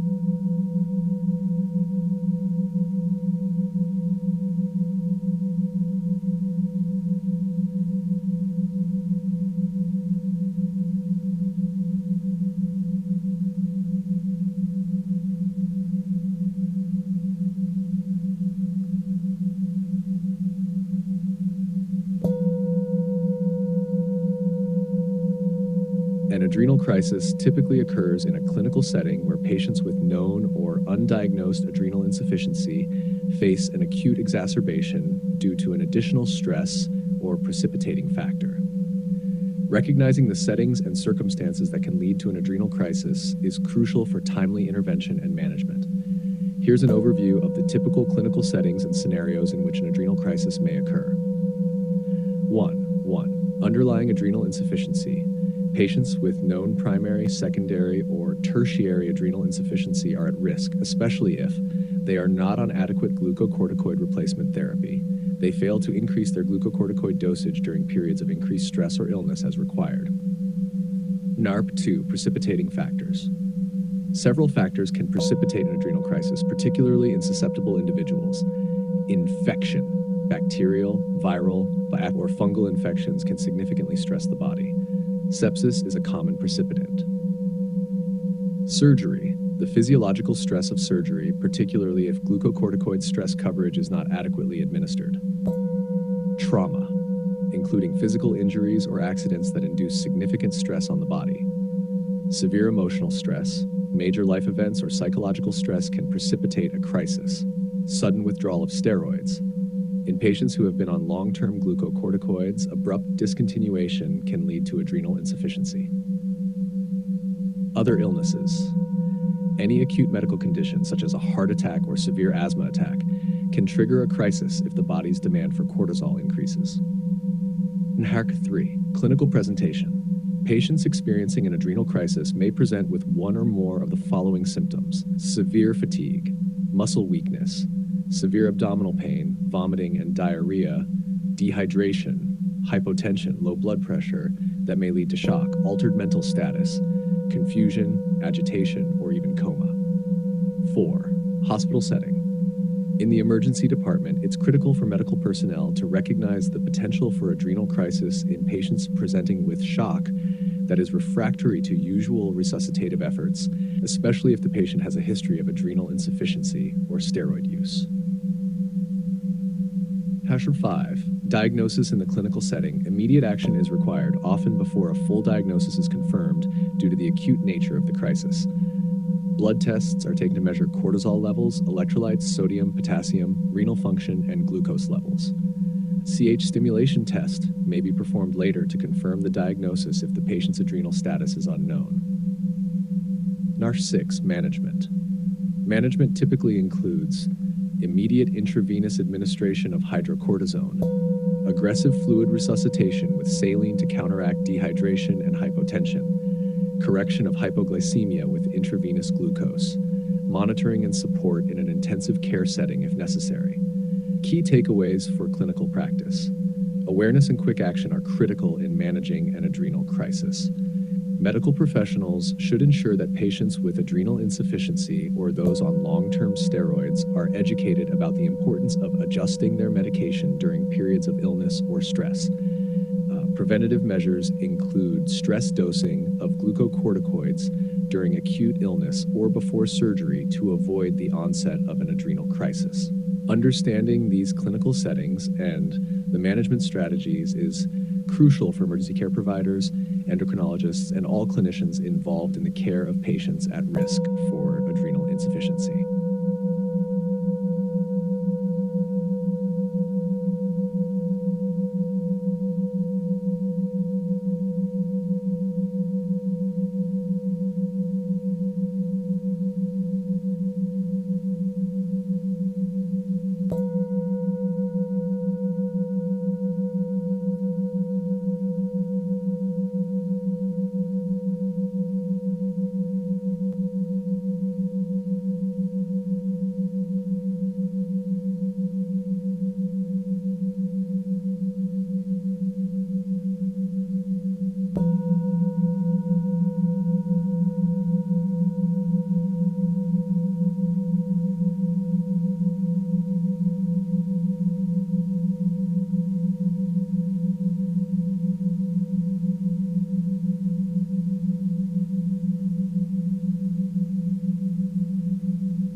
Addison's disease, also known as primary adrenal insufficiency, occurs when the adrenal glands fail to produce sufficient amounts of steroid hormones, especially cortisol and aldosterone. It's a chronic condition that can present with a range of symptoms, often developing gradually, and can be life-threatening if not appropriately managed. A. Signs and symptoms. The clinical presentation of Addison's disease can be quite varied, but typically includes 1. Fatigue, often profound and worsening. 2. Muscle weakness, progressive and impacts daily activities. 3. Appetite loss and weight loss, significant unexplained weight loss is common. 4. Hyperpigmentation, the most distinctive sign, resulting in areas of darkened skin, especially in sun-exposed areas, creases, scars, and gums. This occurs due to increased ACTH, which also stimulates melanocytes. 5. Gastrointestinal symptoms, nausea, vomiting, and abdominal pain. 6. Salt craving, due to the body's inability to retain sodium. 7. Low blood pressure, often worsened by standing, orthostatic hypotension, which can lead to dizziness and fainting. 8. Irritability and depression, changes in mood and mental status. 9. Hypoglycemia, especially in situations of fasting or increased stress. 10. Sexual dysfunction, decreased libido, particularly in women due to decreased androgen production. B. Laboratory tests. Diagnosis of Addison's disease often requires several types of tests to confirm low hormone levels and determine the cause. 1. ACTH stimulation test, the most definitive test for diagnosing Addison's disease. Measures cortisol response to synthetic ACTH. In Addison's disease, cortisol levels will not rise appropriately after ACTH administration. 2. Serum cortisol. Measured cortisol levels are low, particularly when checked at peak times, e.g. morning. 3. Plasma ACTH, typically elevated in primary adrenal insufficiency as the pituitary gland tries to stimulate the adrenal gland to release cortisol. 4. Electrolytes, hyponatremia, low sodium levels due to the body's inability to retain sodium. Hyperkalemia, elevated potassium levels resulting from reduced aldosterone production. 5. Renin and aldosterone. High renin levels alongside low aldosterone levels are indicative of Addison's disease due to the lack of aldosterone feedback inhibition on renin release. 6. Blood glucose. Hypoglycemia may be observed due to decreased gluconeogenesis. 7. Antibody testing. Testing for adrenal autoantibodies can help confirm an autoimmune etiology, which is the most common cause of Addison's disease in developed countries. C. Additional diagnostic tools. CT or MRI of the adrenals. Imaging may be used to check for abnormalities of the adrenal glands themselves, such as atrophy or calcification. Tuberculosis testing. Since TB is a common cause of Addison's in developing countries, testing might be necessary based on the patient's risk factors and geographic location. Clinical monitoring and follow-up patients diagnosed with Addison's disease require regular monitoring to adjust medication, mainly hydrocortisone and fludrocortisone, and to manage symptoms. It's also crucial to educate patients on managing stress doses of glucocorticoids and recognizing signs of adrenal crisis, a medical emergency that requires immediate treatment. In summary, the recognition of Addison's disease involves a thorough clinical assessment, complemented by targeted laboratory tests to confirm hormonal deficiencies and understand their etiology.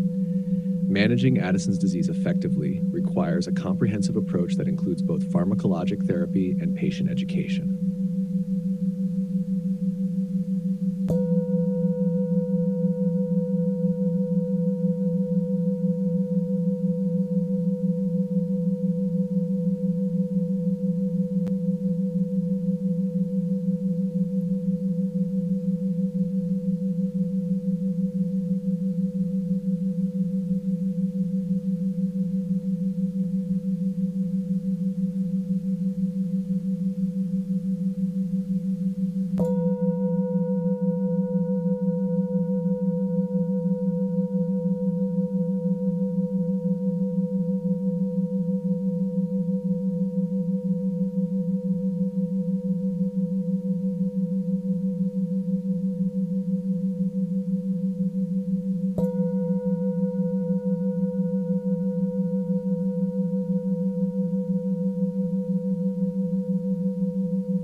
Summary: thyroid storm.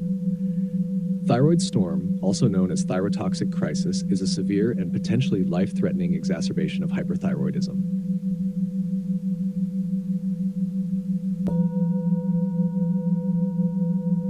Summary: thyroid storm. Thyroid storm, also known as thyrotoxic crisis, is a severe and potentially life-threatening exacerbation of hyperthyroidism. Understanding its causes, clinical presentation, diagnostics, and treatment strategies is crucial for effective management, especially in an emergency setting. Etiology. Thyroid storm commonly arises due to iatrogenic factors such as thyroid surgery, radioactive iodine ablation, RIA, and abrupt discontinuation of antithyroid medications. Exogenous iodine exposure from contrast media or medications like amiodarone. Physical stressors like non-thyroidal surgery, labor, or acute illnesses, e.g. sepsis, myocardial infarction, diabetic ketoacidosis. B. Clinical features. Key symptoms and signs include hyperpyrexia, extremely high fever accompanied by profuse sweating, cardiovascular abnormalities, tachycardia often 140 BPM, severe arrhythmias like atrial fibrillation, hypertension with wide pulse pressure, and potential congestive heart failure or hypotensive shock. Gastrointestinal symptoms, severe nausea, vomiting, abdominal pain, and possible jaundice. Neuropsychiatric manifestations, agitation, anxiety, delirium, psychosis, seizures, and even coma. C. Diagnostics. Thyroid function tests, TFTs, characteristically show low or undetectable TSH levels and elevated free T3, T4. Supportive testing. EC detect atrial fibrillation or other arrhythmias. Liver chemistries to evaluate for hepatic dysfunction or jaundice. D. Treatment management of thyroid storm involves several critical steps. 1. Symptomatic treatment. Beta blockers, first line for controlling tachycardia and other hyperadrenergic symptoms. Propranolol is preferred due to its beta blocking and mild antithyroid properties. Esmolol is suitable in cases with underlying heart failure. Atenolol or metoprolol for patients with mild obstructive airway disease. Calcium channel blockers, e.g. diltiazem, if beta blockers are contraindicated. Cooling techniques and antipyretics, e.g. acetaminophen for hyperthermia. Fluid resuscitation to manage hypotension and hypovolemia. 2. Antithyroid drugs, propylthiouracil, PTEU, preferred initially to block thyroid hormone synthesis and conversion of T4 to T3. Methimazole as an alternative, though not preferred initially due to slower onset of action on peripheral conversion. Iodine solutions, e.g. potassium iodide or Lugol solution, administered at least 1 hour after antithyroid drugs to inhibit thyroid hormone release. Lithium can be used if there's an iodine allergy or iodine-induced thyrotoxicosis. 3. Glucocorticoids provide supportive therapy for potential adrenal insufficiency and reduce T4 to T3 conversion. Hydrocortisone is the first choice with dexamethasone as an alternative. 4. Definitive therapy. Address underlying causes or precipitants. Long-term planning might include more permanent solutions like radioactive iodine treatment or thyroidectomy once stabilized. High yield points for exam. Recognize the urgency. Thyroid storm is a medical emergency requiring immediate intervention. Monitor closely. Continuous monitoring of cardiac rhythm, fluid status, and core temperature is critical. Adjust treatments based on response. Be prepared to adjust therapeutic strategies based on clinical response and lab results. Preventive measures.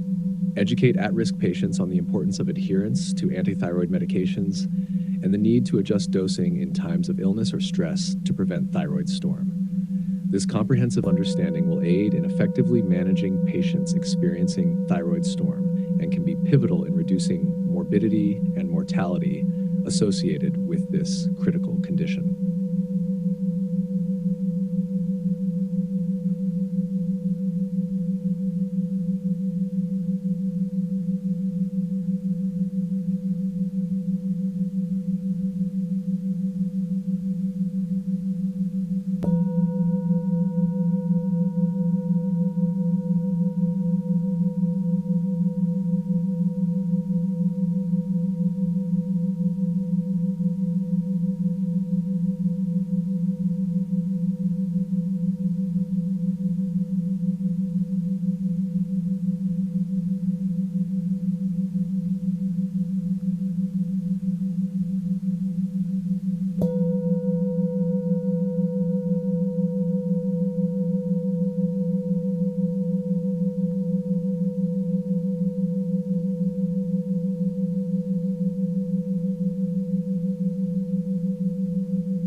Summary. Pheochromocytoma. Pheochromocytoma is a rare catecholamine-secreting tumor primarily found in the adrenal medulla. Understanding its characteristics, clinical manifestations, diagnostic approach, and management is essential for effective treatment, especially considering the potential severity of the condition. A definition. Pheochromocytoma. Catecholamine-producing tumor from chromaffin cells in the adrenal medulla. Paraganglioma. Similar tumor but located outside the adrenal gland, extraadrenal. B. Clinical features, symptoms. Due to episodic excess of catecholamines leading to severe headaches, diaphoresis, excessive sweating, palpitations, pallor, paroxysmal hypertension or sustained high blood pressure, abdominal pain, nausea, weight loss, anxiety or panic attacks, hereditary features associated with genetic syndromes like MEN2A, MEN2B, NF1, and VHL. C. Diagnostics, biochemical testing, plasma-free metanephrines or urinary fractionated metanephrines, highly sensitive and specific tests. Other tests include plasma or urine fractionated catecholamines. Imaging, CT or MRI of the abdomen, first-line imaging to localize the tumor. Functional imaging like PET-CT or MIBG scintigraphy, especially useful in metastatic or recurrent cases. Genetic testing, recommended in cases with a suspected hereditary component. D. Treatment. Preoperative management, alpha blockers, e.g. phenoxybenzamine, doxazosin, to manage hypertension and prevent intraoperative hypertensive crises. Beta blockers, e.g. metoprolol, propranolol, added after effective alpha blockade to manage tachycardia. Surgical resection, adrenalectomy, treatment of choice. Approach may vary. Laparoscopic for smaller tumors, open for larger or invasive tumors. E. High yield points for exam. Key symptoms. Remember the 5 P's of pheochromocytoma. Pain, headache, pressure, hypertension, perspiration, palpitations, and pallor. Diagnostic tests. High sensitivity of plasma-free metanephrines and urinary fractionated metanephrines for detecting catecholamine excess. Management strategy, always initiate alpha blockade before beta blockade to prevent a paradoxical hypertensive crisis. Surgical considerations. Laparoscopic adrenalectomy is preferred for most pheochromocytomas unless size or invasion dictates an open approach. This concise guide integrates critical aspects of pheochromocytoma necessary for medical exam preparation and clinical practice, focusing on clinical recognition, diagnostic strategies, and effective management.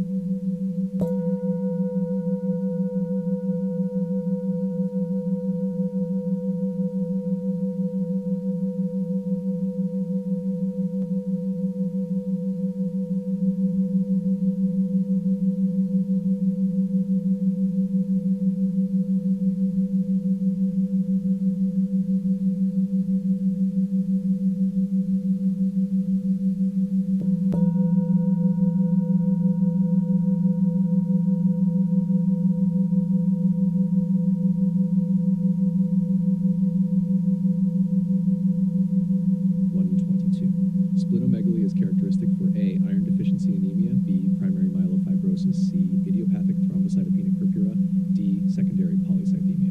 120 determined the choice of idiopathic thrombocytopenic purpura, ITP, is A. Platelet transfusion, B. Chemotherapy, C. Steroids, D. Heparin. 1 in 24, idiopathic thrombocytopenia is treated by A. Splenectomy, B. Corticosteroids, C. Intravenous immunoglobulins, D. Rituximab, E. Bone marrow transplantation. 1 in 25. Increased D-dimer is a sign of A. Thrombophilia, B. Hemophilia, C. DIC plus DVT-PE, D. Thrombocytopenia, E. Secondary hemophilia. 126. In the treatment of DIC, it may be necessary to use A. Oral anticoagulants, B. Vitamin C, heparin, and plasma treat underlying disease, D. Recombinant coagulation factor, E. Whole blood transfusion. Excessive cortisol secretion, commonly known as Cushing's syndrome, results from various etiologies that lead to chronically elevated levels of cortisol in the blood. Understanding these causes is crucial for diagnosing and managing the disorder effectively. Here's a detailed overview. A. Endogenous causes of excessive cortisol secretion.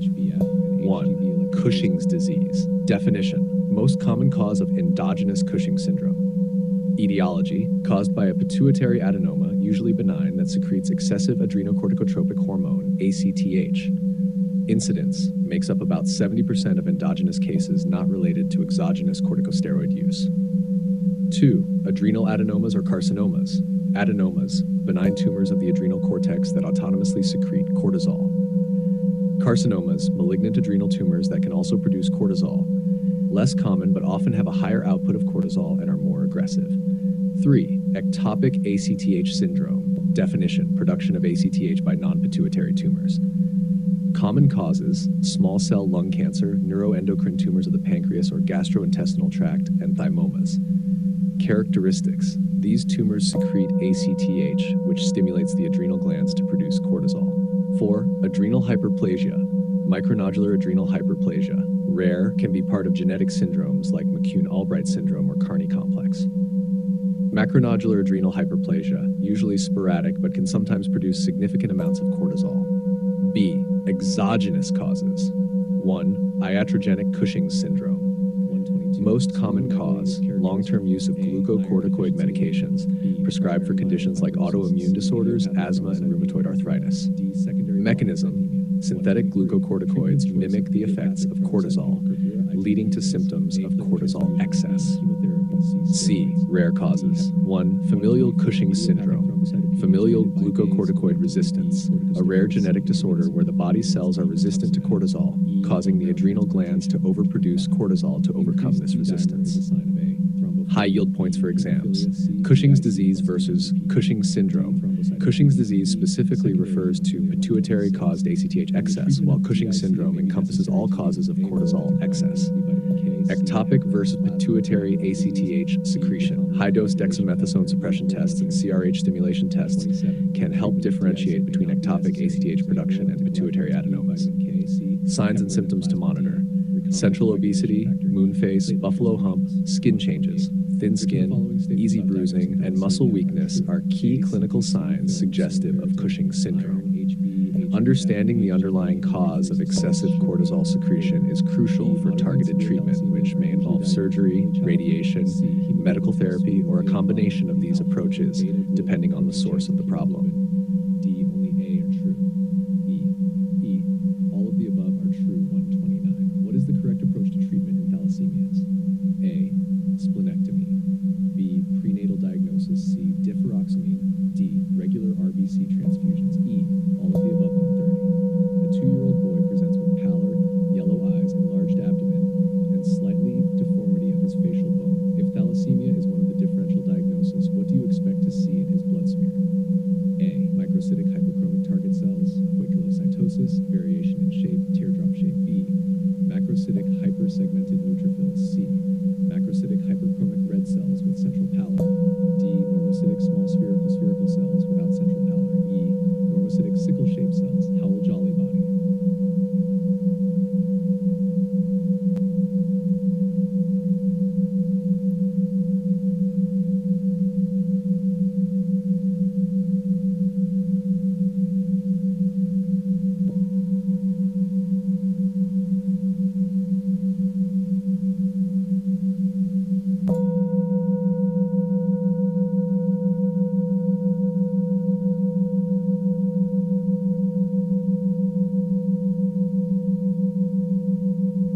Pheochromocytoma is a rare catecholamine-secreting tumor derived from chromaffin cells, most commonly located in the adrenal medulla. It can cause a variety of systemic effects due to the excessive production of adrenaline and noradrenaline. Clinical features. The symptoms of pheochromocytoma are highly variable, typically episodic and often intense, reflecting the episodic nature of catecholamine released by the tumor. 1. Hypertension. Episodic or sustained. Paroxysmal hypertension is characteristic, but some patients may have sustained hypertension.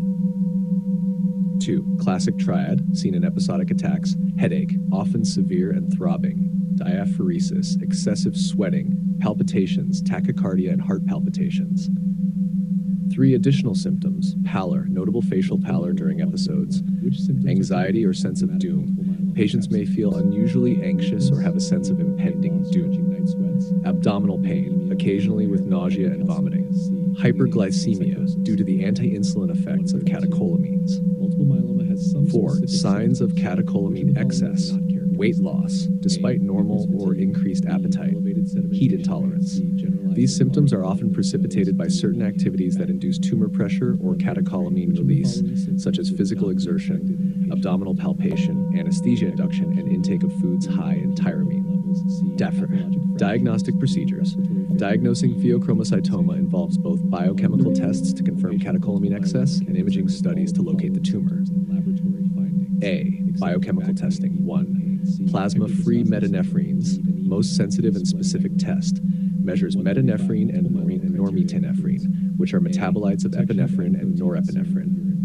2. 24-hour urinary fractionated metanephrine's and catecholamines, useful for confirming the diagnosis, measures metanephrine, normetanephrine, and catecholamines, epinephrine, norepinephrine. These tests are preferred due to their high sensitivity. However, they can be affected by medications, stress, and certain foods, which need to be managed prior to testing. B.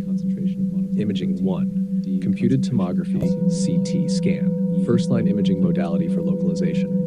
High-resolution scans of the abdomen can detect adrenal and extra-adrenal tumors. 2. Magnetic resonance imaging, MRI, useful particularly for patients with metastatic or recurrent disease due to its superior soft tissue contrast, indicated if CT is contraindicated, e.g. in pregnancy. 3. Functional imaging, 123-iodobenzoylguanidine, MIBG, scintigraphy, highly specific for chromaffin tissue, useful for locating extraadrenal tumors and metastases. 18F-fluorodeoxyglucose PET-CT, FDG PET-CT, used for identifying malignant or metastatic disease. C. Genetic testing, recommended for patients diagnosed with pheochromocytoma, especially younger patients or those with bilateral tumors, due to the high incidence of hereditary syndromes associated with the tumor. High yield points for exams. Always consider pheochromocytoma in patients with episodic hypertension, particularly if associated with headache, palpitations, and diaphoresis. Rule out pheochromocytoma preoperatively in patients with suggestive symptoms to avoid catastrophic hypertensive crises during surgery. Biochemical testing for metanephrines is a critical first step in the diagnostic process, followed by imaging to localize the tumor. Understanding the clinical presentation and comprehensive diagnostic approach is essential for effective management and prevention of potential complications associated with pheochromocytoma.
When an incidentally discovered tumor of the adrenal gland, often termed an adrenal incidentaloma, is identified on imaging performed for reasons unrelated to adrenal disease, it prompts a specific diagnostic workup. This is crucial to differentiate between benign and potentially malignant or hormonally active lesions, which could significantly impact patient management. Diagnostic procedures for adrenal incidentaloma. 1. Clinical assessment. History and physical examination. Assess for symptoms of hormone excess, e.g. Cushing's syndrome, pheochromocytoma, primary hyperaldosteronism, and any signs of malignancy. Patient history. Focus on cancer history, familial syndromes, and symptoms of hormonal hypersecretion. 2. Biochemical screening. Hormonal evaluation. The aim is to rule out hormonally active tumors. Cortisol. Low-dose dexamethasone suppression test to rule out subclinical Cushing's syndrome. Catecholamines and metanephrines. Plasma-free metanephrines or 24-hour urinary fractionated metanephrines to exclude pheochromocytoma. Aldosterone and renin. Plasma aldosterone concentration, PAC, and plasma renin activity, PRA ratio if hypertension or hypokalemia is present to check for primary hyperaldosteronism. Chair 3. Imaging studies. Computed tomography, CT, with contrast. Evaluate characteristics such as size, structure, and enhancement patterns. Features suggestive of malignancy include size, 4 centimeters, irregular margins, heterogeneous enhancement, and unenhanced CT attenuation values to 10 Hounsfield units. Magnetic resonance imaging, MRI, used for further characterization if CT results are indeterminate. Chemical shift imaging can help differentiate between adenomas and metastases based on fat content. Positron emission tomography, PET scan. FDG PET can be useful for distinguishing benign from malignant lesions, as malignant cells typically exhibit higher metabolic activity. Functional imaging. Iodine 1,2,3 meta-iodobenzylguanidine, MIBG scintigraphy, indicated if pheochromocytoma is suspected and not clearly ruled out by other means. Adrenal scintigraphy with NP59 can be useful in diagnosing aldosterone-producing adenomas or distinguishing between adenoma and hyperplasia in the context of hyperaldosteronism. HATRA5 genetic testing, considered in specific contexts, young patients, bilateral tumors, family history of hereditary syndromes, e.g. MEN1, MEN2, VHL syndrome, Li-Fraumeni syndrome, or tumors with certain imaging characteristics that suggest a genetic syndrome. Follow-up and management. Benign, non-functioning lesions, small, 4 centimeters, non-secreting, benign-appearing lesions generally require no further action other than periodic monitoring with imaging and hormonal evaluation. Surgical consideration, indicated for hormonally active tumors, tumors larger than 4 centimeters, or imaging characteristics suspicious for malignancy. High yield points for exams. Adrenal incidentalomas are common and often benign, but a systematic evaluation is essential to exclude malignancy or hormonal activity. Hormonal screening should be tailored based on the clinical context and initial imaging features. Size and imaging characteristics guide management, with larger or irregular lesions warranting more aggressive diagnostic and therapeutic approaches. Understanding the step-by-step diagnostic process for adrenal incidentalomas ensures appropriate management and avoids unnecessary interventions while addressing potentially serious underlying conditions.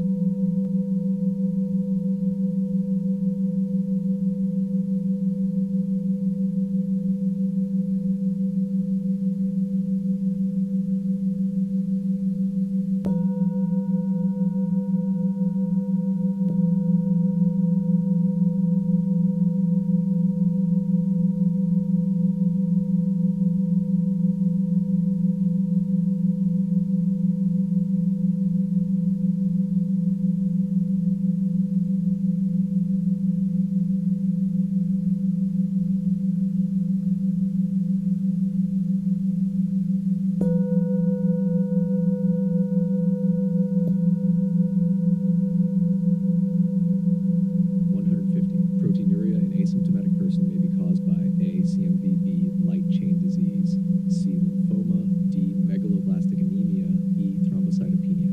Hemophagocytic lymphohistiocytosis, HLHA, more common in men, B. More common in women, C. The age of onset is usually in people younger than 1 year old, D. Median age is 60, E. More common in Caucasian, 152. Surgery is a primary treatment modality for adrenal gland tumors, but the decision to proceed with surgical intervention depends on various factors, including the type of tumor, its functional status, and potential for malignancy. Here are the key indications for surgery in patients with adrenal gland tumors. 1. Functional tumors. Pheochromocytoma.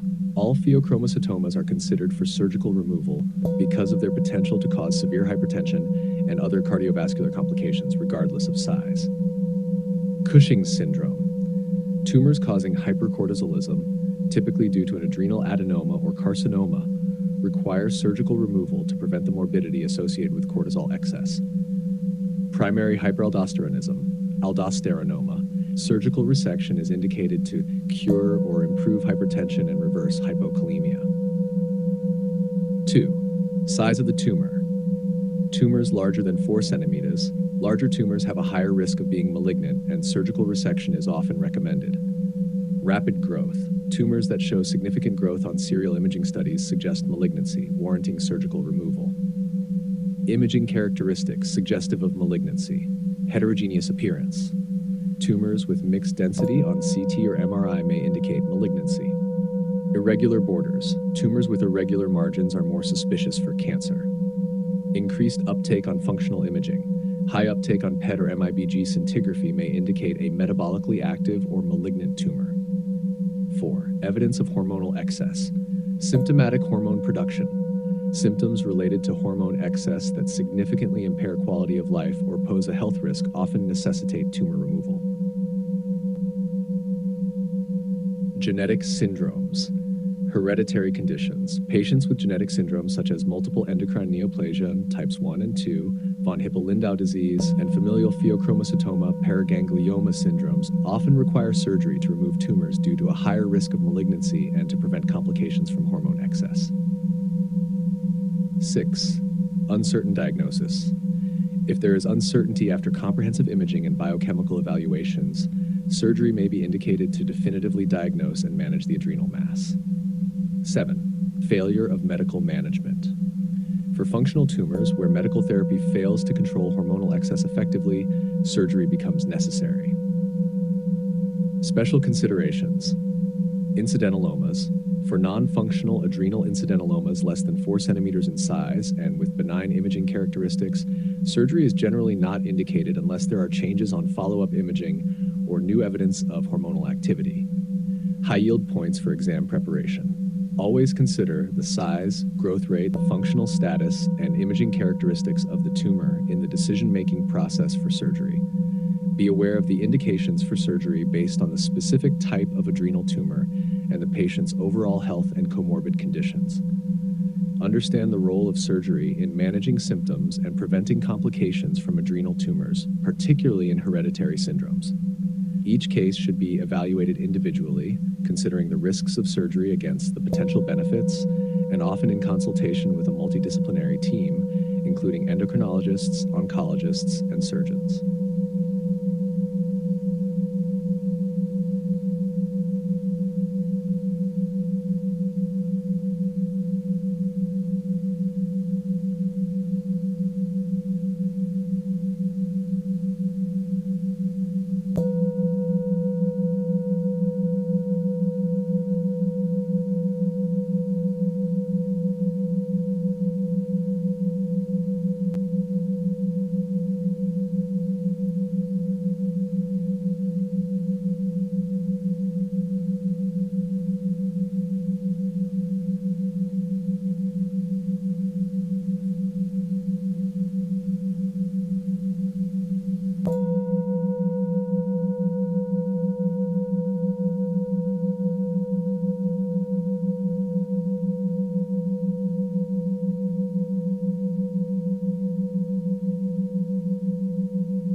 Acromegaly is a disorder characterized by the excessive secretion of growth hormone, GH, and insulin-like growth factor 1, IGF-1, typically caused by a benign pituitary adenoma. Here's a concise guide to understanding the clinical features, diagnostics, and treatment of acromegaly, which are crucial for your internal medicine exam. Clinical features: soft tissue changes, enlarged hands and feet, coarse facial features including prominent jaw, macrognathia, and nose, thickened lips, and increased space between teeth. Systemic effects: deepened voice, carpal tunnel syndrome, joint pain, and arthritis. Organ enlargement, organomegaly including cardiomegaly, which can lead to congestive heart failure. Metabolic disruptions, impaired glucose tolerance or diabetes, mellitus. Reproductive issues, in women, menstrual irregularities, in men, erectile dysfunction. Neurological, headaches, and, if the tumor compresses the optic chiasm, visual field defects. Initial test: elevated serum IGF-1 levels are a primary marker. Oral glucose tolerance test, OGTT, lack of GH suppression post-glucose ingestion confirms diagnosis. Imaging: MRI of the pituitary gland to locate adenoma. If MRI is inconclusive and ectopic GH secretion is suspected, additional imaging of chest and abdomen may be necessary. Pituitary function tests: assess other pituitary hormones to rule out hypopituitarism. Treatment: surgical. Transsphenoidal adenomectomy is the first-line treatment to remove the GH-secreting tumor. Medications: somatostatin analogs, octreotide or lanreotide to inhibit GH secretion. Dopamine agonists: cabergoline helps reduce tumor size and GH levels in some patients. GH receptor antagonists: pegvisomant blocks GH effects at the receptor level. Radiotherapy, used when surgery is not feasible, or if residual tumor remains post-surgery. Options include conventional radiotherapy and stereotactic techniques. Monitoring and follow-up: post-treatment monitoring, regular assessments of IGF-1 and GH levels, and pituitary MRI scans. Long-term surveillance: annual evaluation for GH IGF-1 levels and MRI every few years depending on initial treatment success and recurrence risk. High yield points: key symptoms: enlargement of hands, feet, facial changes, joint pain. Diagnostic criteria: elevated IGF-1, failure of GH suppression during OGTT. Treatment goals: normalization of GH and IGF-1 levels, reduction of tumor size, mitigation of symptoms and comorbidities. Understanding these aspects will help in diagnosing and managing acromegaly effectively, which is critical given the significant morbidity associated with untreated or poorly managed cases.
Acromegaly is a hormonal disorder resulting from excess growth hormone, GH, after the closure of the epiphyseal growth plates, typically due to a benign pituitary adenoma. Here's a detailed guide on the screening and diagnostic process for acromegaly, critical for internal medicine exams. Screening for acromegaly. Screening for acromegaly is generally initiated based on clinical features or incidental findings suggestive of excess GH production. Here are the key steps. 1. Clinical assessment. Look for characteristic features such as enlarged hands and feet, coarse facial features, macroglossia, and skin changes. Increased ring, shoe, or glove size is often reported historically. 2. Family and medical history. Assess for symptoms that might suggest complications of acromegaly like diabetes, sleep apnea, and joint pain. Diagnostic testing. The diagnosis of acromegaly is confirmed through biochemical tests followed by imaging to identify the source of excess GH. 1. IGF-1 level measurement. First-line test, serum IGF-1, insulin-like growth factor 1, levels are measured as they reflect average GH levels and are less variable. Interpretation, elevated IGF-1 levels, adjusted for age and sex, suggest GH excess. 2. Oral glucose tolerance test, OGTT. Procedure, after fasting overnight, a baseline GH level is measured, then oral glucose, 75 grams, is administered, and GH levels are measured at intervals for 2 hours. Diagnostic criterion. In healthy individuals, GH levels should suppress to less than 1 n-grams per milliliter. Lack of suppression, failure to drop below 1 n-grams per milliliter, confirms acromegaly. 3. GH levels. Random GH measurement. Random GH measurements are less definitive due to the pulsatile secretion of GH, but can be supportive in conjunction with other findings. Imaging studies.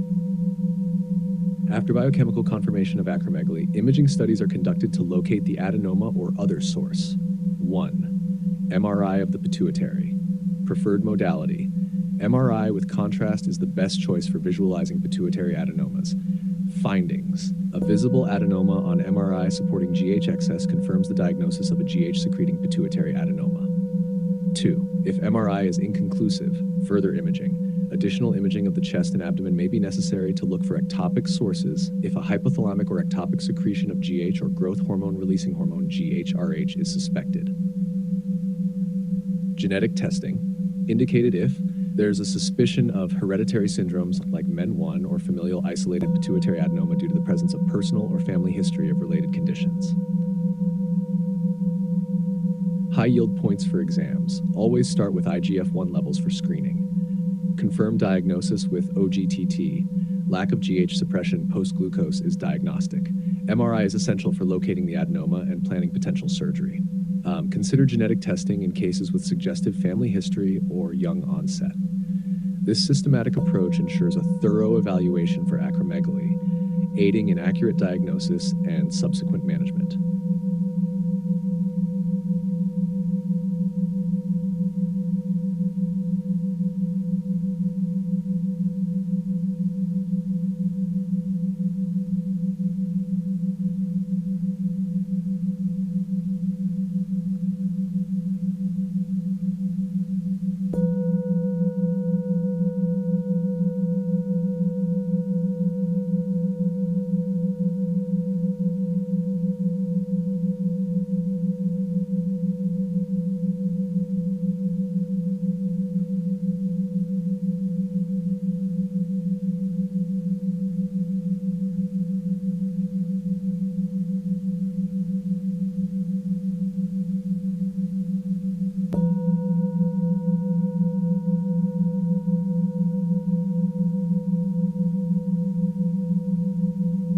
The treatment of acromegaly primarily focuses on controlling the overproduction of growth hormone, GH, and reducing the size of the pituitary tumor to alleviate its effects on surrounding structures.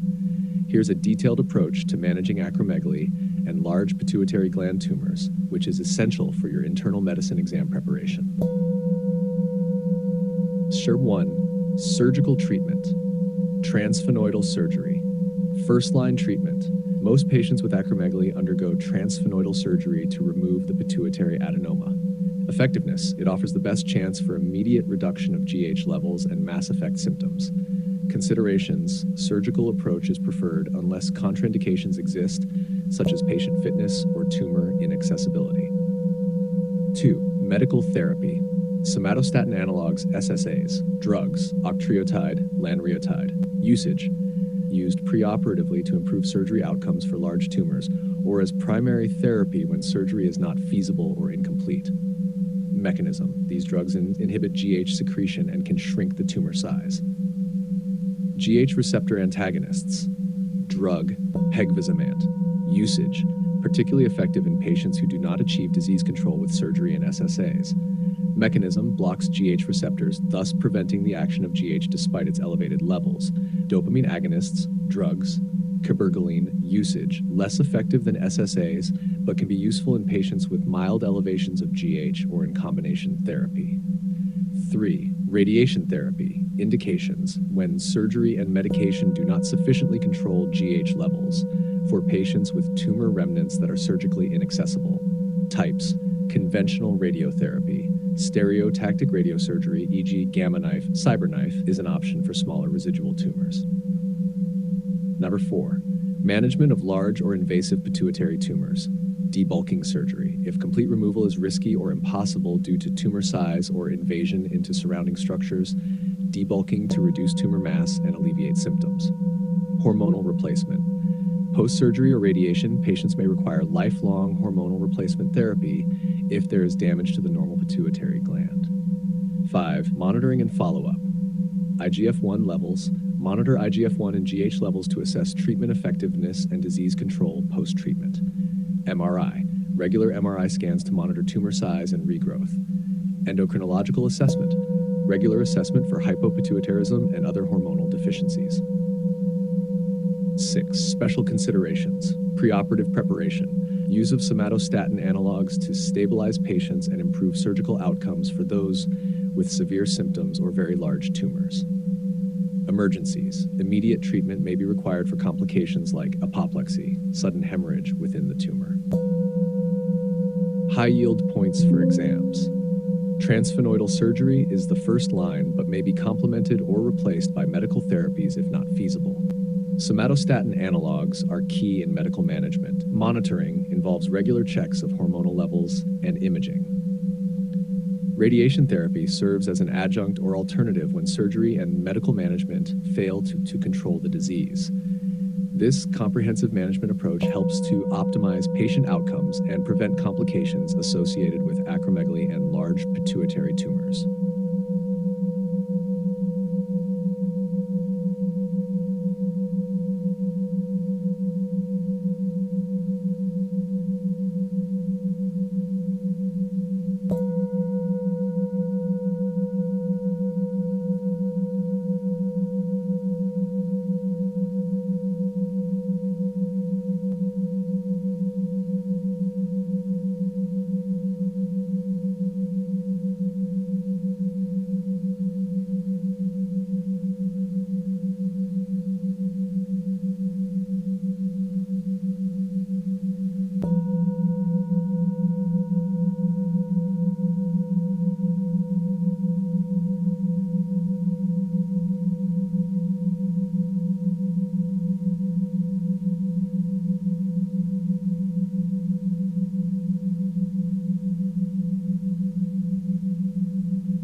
The evaluation of treatment efficacy in Hashimoto's thyroiditis and Addison's disease involves monitoring clinical symptoms, hormone levels, and ensuring appropriate dosing to prevent both under and over treatment.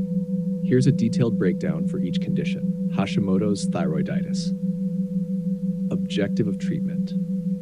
The main treatment objective is to normalize thyroid hormone levels using synthetic levothyroxine, LT4, to alleviate symptoms of hypothyroidism. Monitoring and evaluation. 1. Thyroid function tests. TSH, thyroid stimulating hormone, primary marker used to adjust LT4 dose. The target range depends on age, presence of symptoms, and comorbid conditions. Free thyroxine, FT4, assists in fine-tuning therapy, especially if symptoms persist despite normal TSH levels. 2. Symptom assessment. Regular assessment of hypothyroid symptoms, fatigue, weight gain, cold intolerance, etc., to ensure effective symptom control. 3. Dose adjustments. Adjustments are based on TSH levels, typically checked 6 to 8 weeks after starting treatment or changing a dose. 4. Long-term follow-up. Annual or biannual TSH testing once stable dosing is achieved. Monitoring for symptoms that might suggest either overtreatment, anxiety, insomnia, palpitations, or undertreatment. 5. Special considerations. Pregnancy, estrogen therapy, and certain medications can affect thyroid hormone levels and the dose of levothyroxine. Addison's disease. Objective of treatment: replacement of cortisol with hydrocortisone or other glucocorticoids, and if necessary, aldosterone with fludrocortisone to mimic normal physiological secretion patterns and manage symptoms. Monitoring and evaluation. Clinical assessment. Monitoring for signs of glucocorticoid under replacement, weight loss, fatigue, abdominal pain, and over replacement, weight gain, acne, bruising. Number 2. Blood pressure monitoring, important in patients receiving fludrocortisone to assess for adequate mineralocorticoid replacement and avoid hypertension. 3. Electrolyte monitoring, regular checks of serum sodium and potassium levels to ensure proper mineralocorticoid replacement, particularly in primary adrenal insufficiency. 4. ACTH stimulation test, used initially for diagnosis, can be useful in reevaluating the adequacy of treatment. 5. Dose adjustments, adjustments based on symptoms, stress levels, sick day rules, and life events such as surgery or pregnancy. 6. Patient education, educating patients on sick day rules to increase glucocorticoid dose during illness, stress, or surgery to prevent adrenal crisis. 7. Annual reviews, comprehensive review of treatment effectiveness, including lifestyle factors and medication compliance. High yield points for exams. Hashimoto's focus on achieving and maintaining euthyroid status, primarily monitored by TSH levels, and adjusting LT4 dosage based on clinical response and lab results. Addison's, adequate replacement of glucocorticoids and mineralocorticoids, monitored by clinical symptoms, blood pressure, and electrolyte balance. Emphasize patient education on emergency dose adjustments. These evaluations are crucial in managing these conditions effectively, ensuring patients lead normal, healthy lives while minimizing complications from both undertreatment and overtreatment.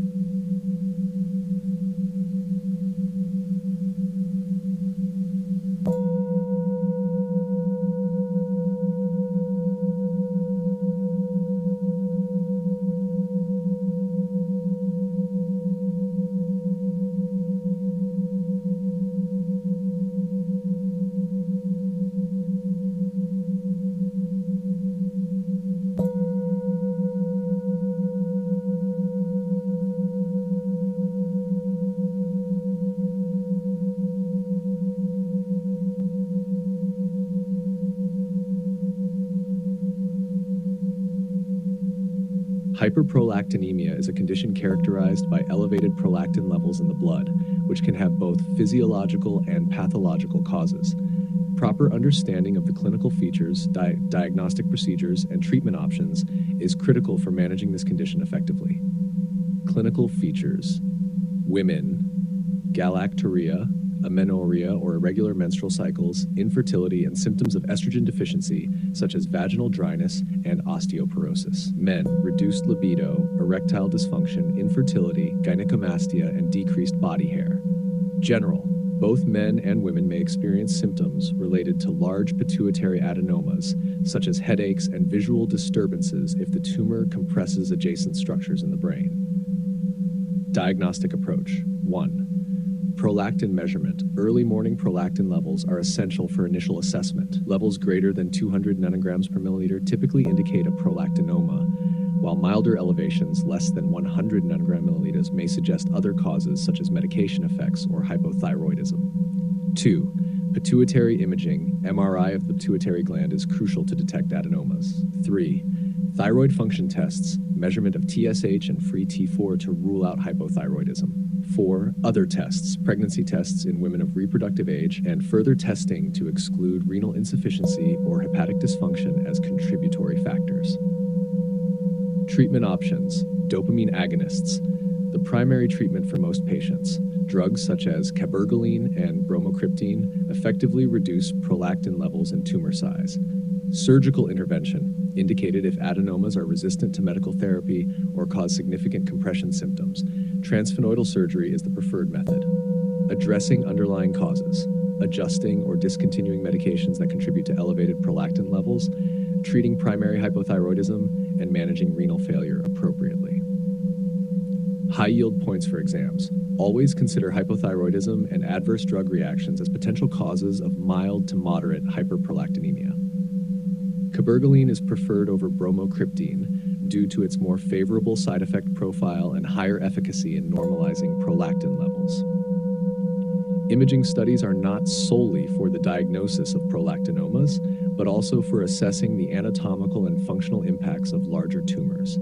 Effective management involves not only controlling prolactin levels, but also addressing reproductive health issues and potential pituitary insufficiency.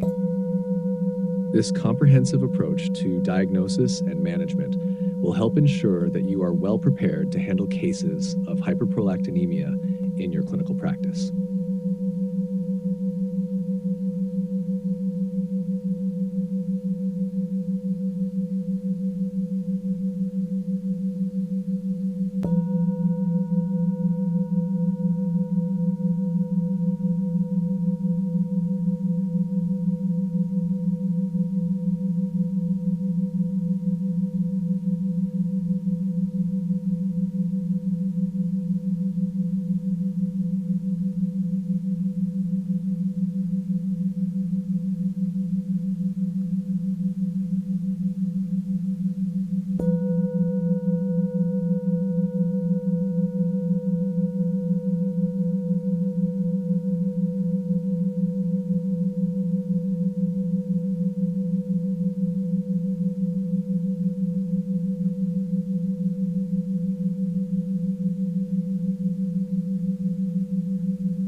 Excessive prolactin secretion, known as hyperprolactinemia, can arise from various physiological and pathological sources.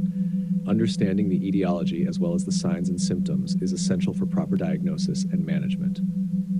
Etiology of hyperprolactinemia. 1. Pituitary adenomas. Prolactinomas, the most common pathological cause where tumors secrete high levels of prolactin. 2. Medications.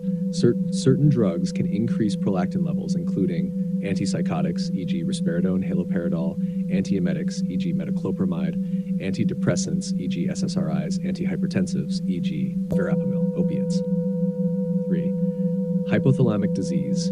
Tumors or infiltrative diseases affecting the hypothalamus can disrupt dopamine pathways, leading to increased prolactin. 4. Primary hypothyroidism. Reduced thyroid hormone levels can increase TRH, thyrotropin-releasing hormone, which stimulates prolactin secretion. 5. Chest wall injury or irritation, such as trauma, shingles, or surgical scars, can stimulate nerve endings and increase prolactin. 6. Renal insufficiency. Reduced kidney function can cause prolactin levels to rise due to decreased clearance. Pregnancy and breastfeeding, physiological states where prolactin levels naturally increase to stimulate milk production. Signs and symptoms. Women. Galactorrhea, spontaneous milk flow not associated with childbirth or nursing.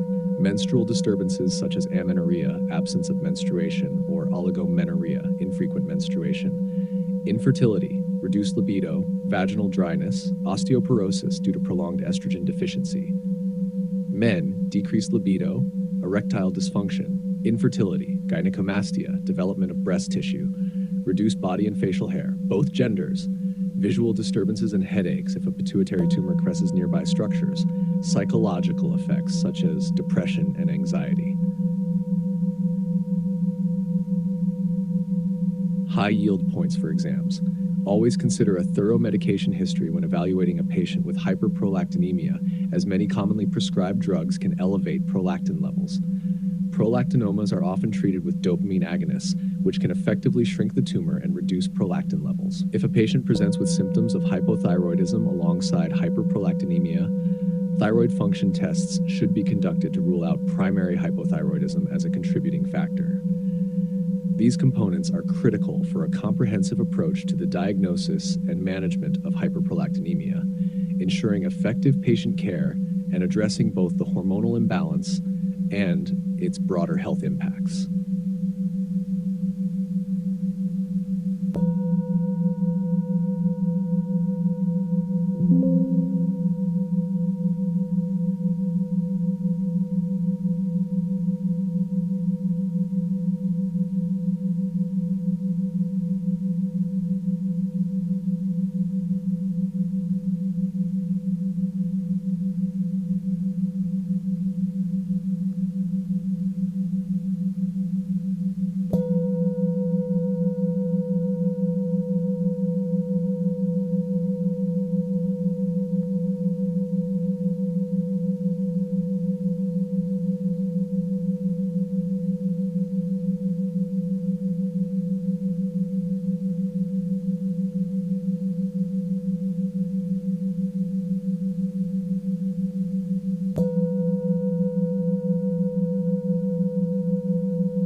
Hyperprolactinemia refers to an elevated level of the hormone prolactin in the blood, which can occur due to various physiological and pathological conditions. Here's a breakdown of the common reasons for hyperprolactinemia, along with its signs and symptoms. Reasons for hyperprolactinemia. 1. Pituitary adenomas, prolactinomas. These are the most common pathological cause where benign tumors secrete excessive prolactin. 2. Medications. Certain drugs can increase prolactin levels, such as antiemetics, e.g. metoclopramide, antipsychotics, e.g. haloperidol, risperidone, antidepressants, e.g. SSRIs, hypertension drugs, e.g.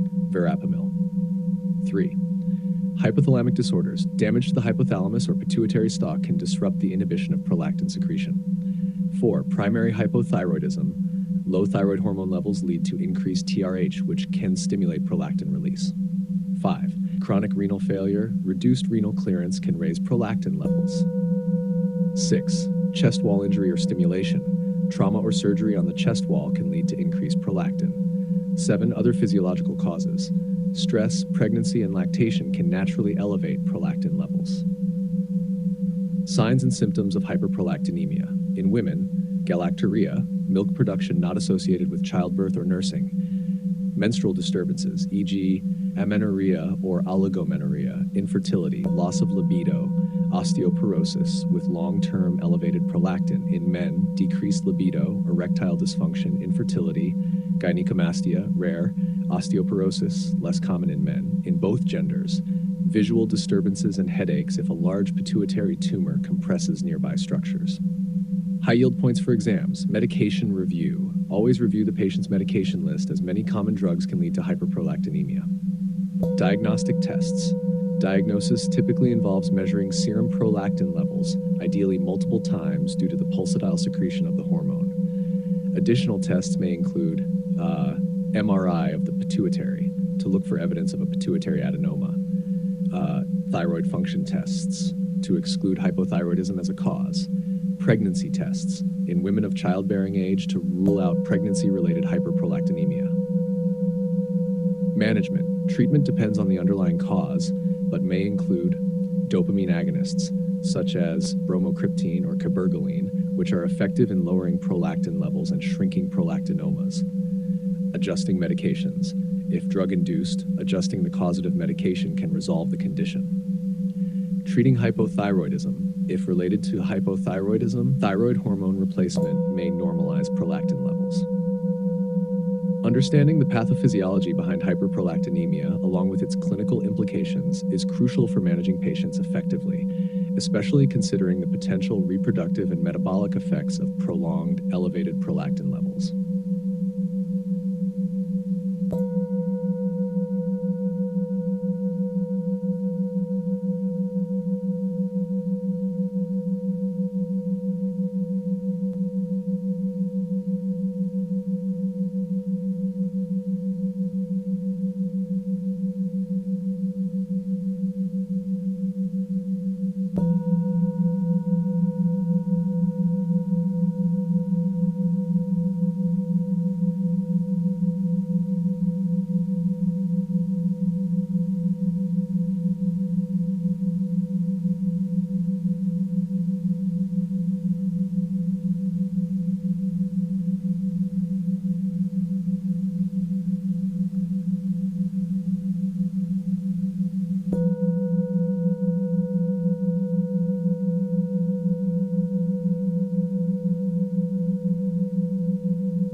Diabetes mellitus DM, a group of metabolic disorders characterized by chronic hyperglycemia due to insulin resistance, type 2 DM, or absolute insulin deficiency, type 1 DM. Here's a detailed guide for your internal medicine exam preparation. Classification 1. Type 1 diabetes mellitus, T1DM, autoimmune-mediated destruction of pancreatic beta cells leading to absolute insulin deficiency. Common in children and adolescents, but can occur at any age. 2. Type 2 diabetes mellitus, T2DM, characterized by insulin resistance and relative insulin deficiency, typically associated with obesity and a sedentary lifestyle. More common in adults, but increasing in children. Clinical features. T1DM, rapid onset of symptoms like polyuria, polydipsia, and unexplained weight loss, may present with diabetic ketoacidosis DKA. T2DM, often insidious onset. Symptoms might be mild or absent until complications arise. Patients may have acanthosis nigricans indicating insulin resistance.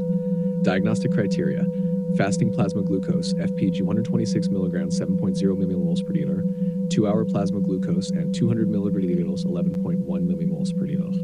HbA1c 6.5%, 48 millimole.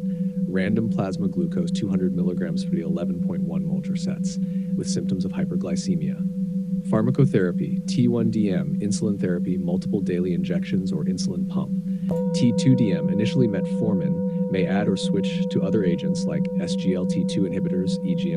GLP-1 receptor agonists, e.g. semaglutide, or DPP-4 inhibitors, e.g. sitagliptin, based on patient factors and disease progression. Monitoring and management. Glycemic targets, individualized. Generally, HbA1c 7% for most non-pregnant adults to reduce the risk of neuropathy, retinopathy, and nephropathy. Microvascular complications, regular screening for nephropathy, retinopathy, and neuropathy. Macrovascular complications, manage cardiovascular risk factors, hypertension, dyslipidemia with ACE inhibitors, statins, and lifestyle modifications. High yield points, C-peptide levels, helpful in distinguishing between T1DM, low or undetectable C-peptide, and T2DM, normal or high initially.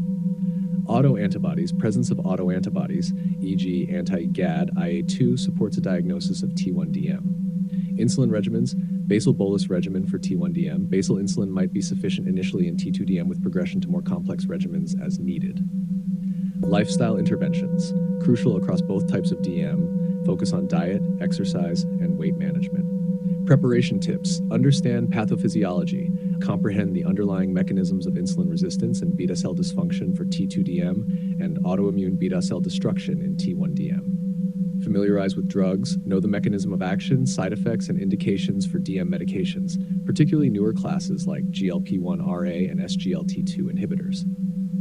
Complications, be able to discuss both acute, e.g. DKA, HHS, and chronic, e.g. nephropathy, retinopathy, complications of diabetes. This summary encapsulates the critical components of diabetes management for your internal medicine exam, emphasizing pathophysiology, diagnostic standards, and treatment protocols, which are pivotal in managing diabetic patients effectively.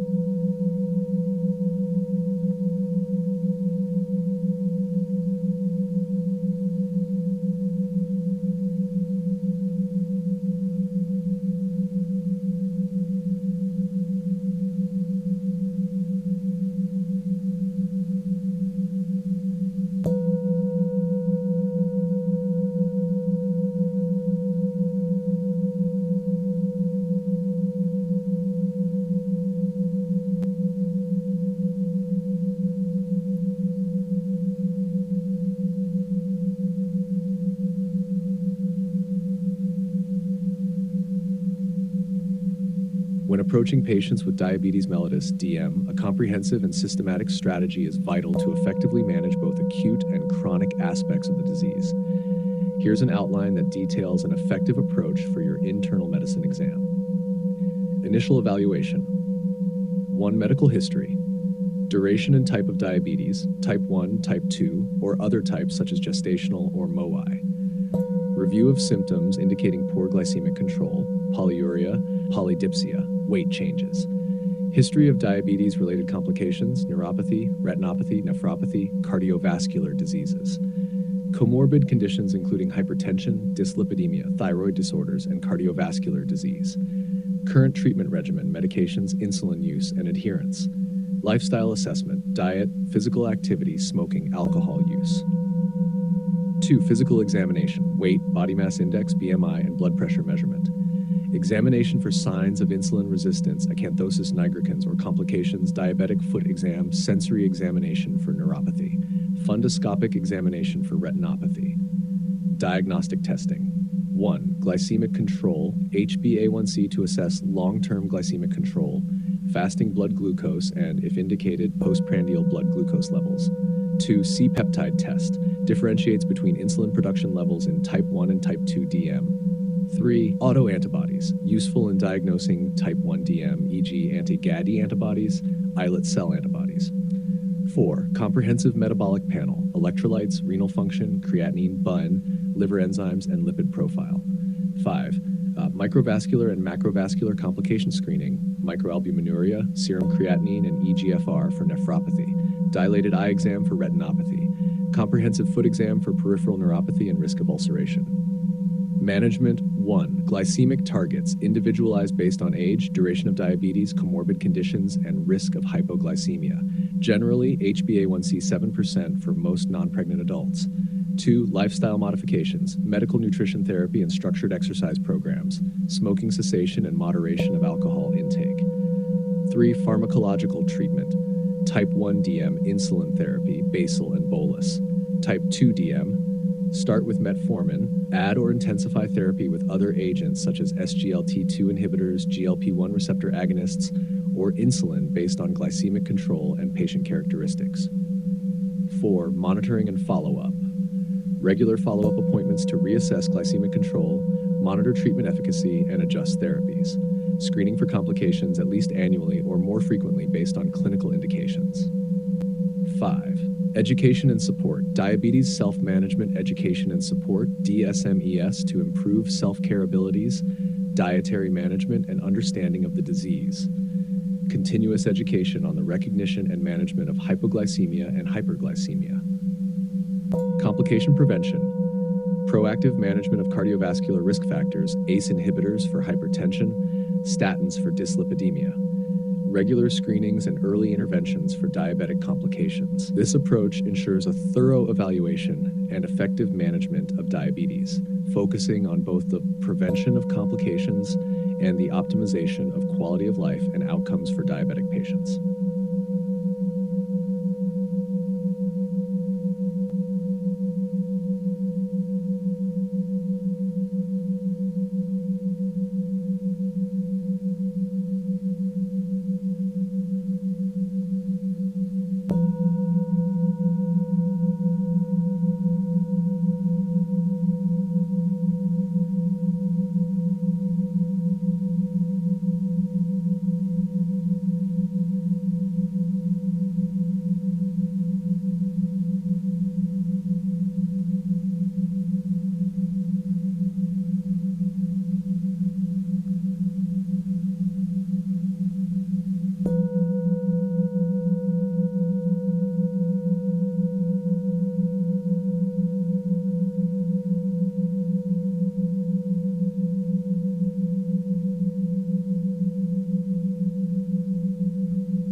Classification of diabetes mellitus.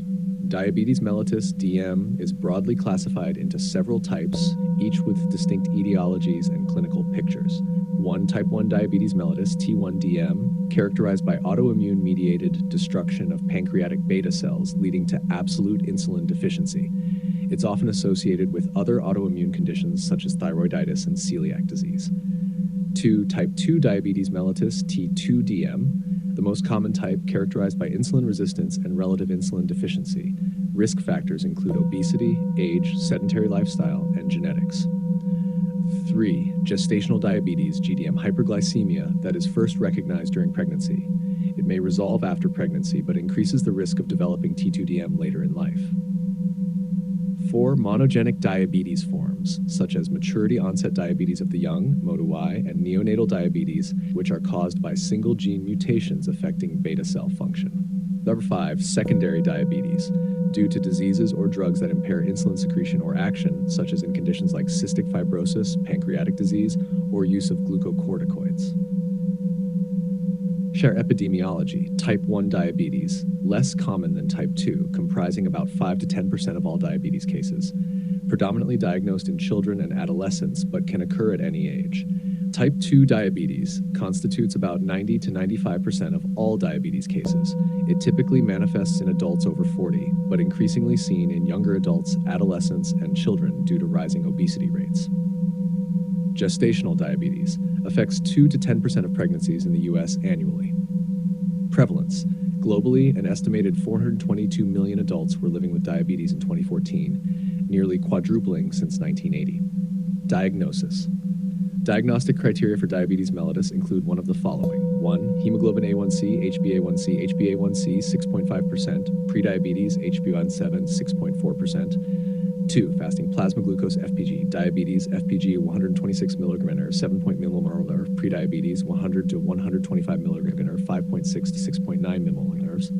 3. Oral glucose tolerance test, OGTT, diabetes, 2-hour plasma glucose powder 200 mg/L, 11.1 mmol/L during an OGTT, with a loading dose of 75-gram oral glucose. Prediabetes, 2-hour plasma glucose 100 to 199 mg/L, 7.8 to 11.0 mmol/L. 4. Random plasma glucose, diabetes, random plasma glucose 200 mg/L, 11 mmol/L, with symptoms of hyperglycemia or hyperglycemic crisis. These diagnostic tests are crucial for the appropriate classification and management of diabetes, and they guide the therapeutic strategies to prevent complications.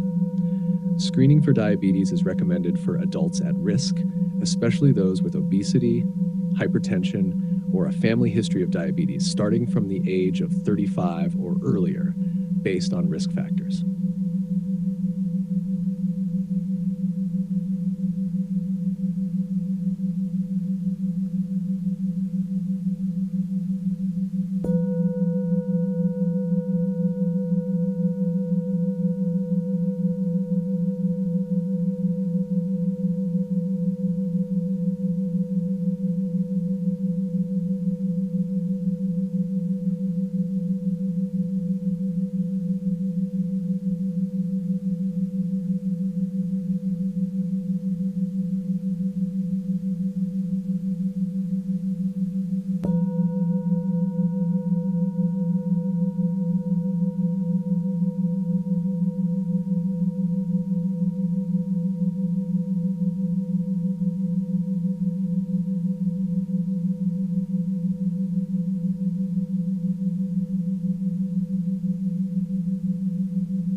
Pharmacotherapy for diabetes mellitus varies significantly depending on the type of diabetes, the individual patient's health status, and specific treatment goals.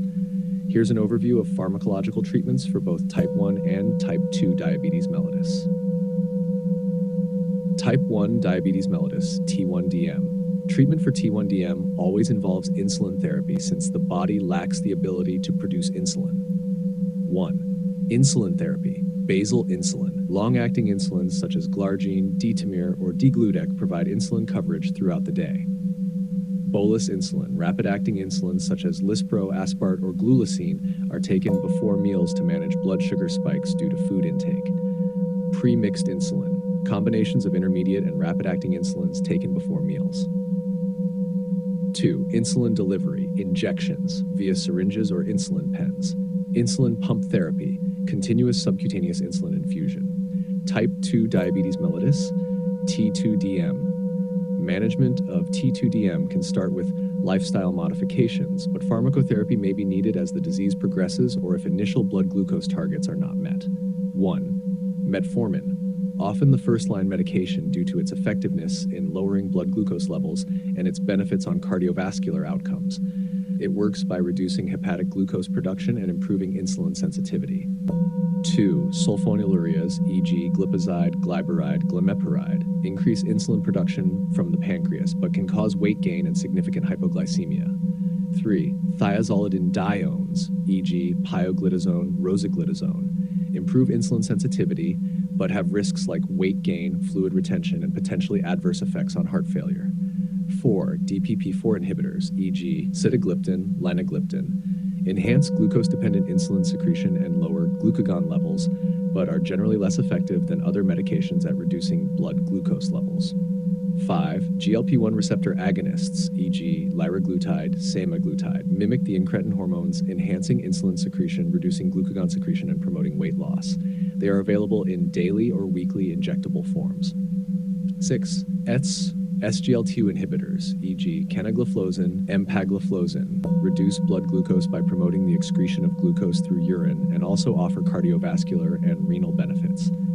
7. Insulin therapy may be required for management of T2DM if blood glucose levels cannot be controlled with oral or injectable non-insulin medications. Additional considerations: combination therapy. Often, a combination of medications will be used to achieve optimal glycemic control. Monitoring. Regular monitoring of blood glucose levels is essential to adjust therapies and ensure the effectiveness of treatment. Hypoglycemia management. Patients, especially those on insulin and sulfonylureas, should be educated on recognizing and managing hypoglycemia. The choice of therapy must be individualized based on patient-specific factors, including age, duration of diabetes, blood glucose levels, presence of complications, and comorbid conditions. Regular follow-ups with healthcare providers are crucial to assess the efficacy and adjust treatments as necessary.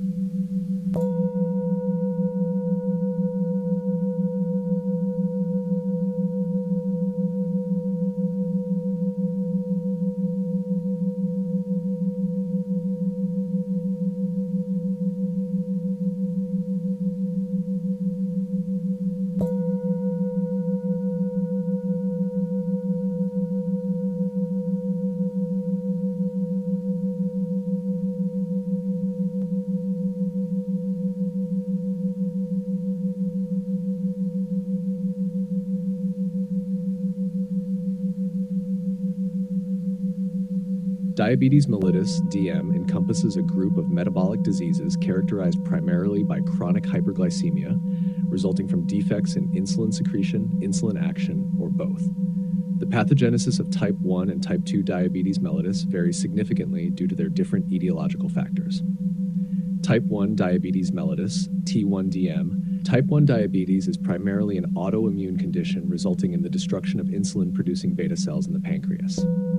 1. Autoimmune destruction of beta cells. Genetic susceptibility. Individuals with certain genotypes, particularly those involving HLA-DR3 and HLA-DR4, are at a higher risk. Environmental triggers, viral infections, e.g. enterovirus, rubella, are hypothesized to trigger autoimmune destruction through molecular mimicry or by directly infecting and lysing beta cells. Immune response. Autoreactive T cells target and destroy beta cells, leading to the insufficient insulin production. Autoantibodies, e.g. anti-GAD, ICA, IA2, and zinc transporter 8, can often be detected in the blood prior to the onset of hyperglycemia. Absolute insulin deficiency.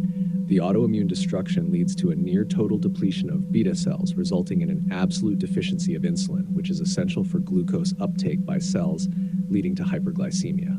Type 2 diabetes mellitus, T2DM. Type 2 diabetes involves a combination of resistance to insulin action and an inadequate compensatory insulin secretory response. 1. Insulin resistance. Initial stage, muscle, liver, and fat cells do not respond effectively to insulin resistance, which requires the pancreas to produce more insulin to lower blood glucose. Factors contributing to insulin resistance include obesity, especially increased visceral fat, physical inactivity, certain dietary factors, and genetic predispositions.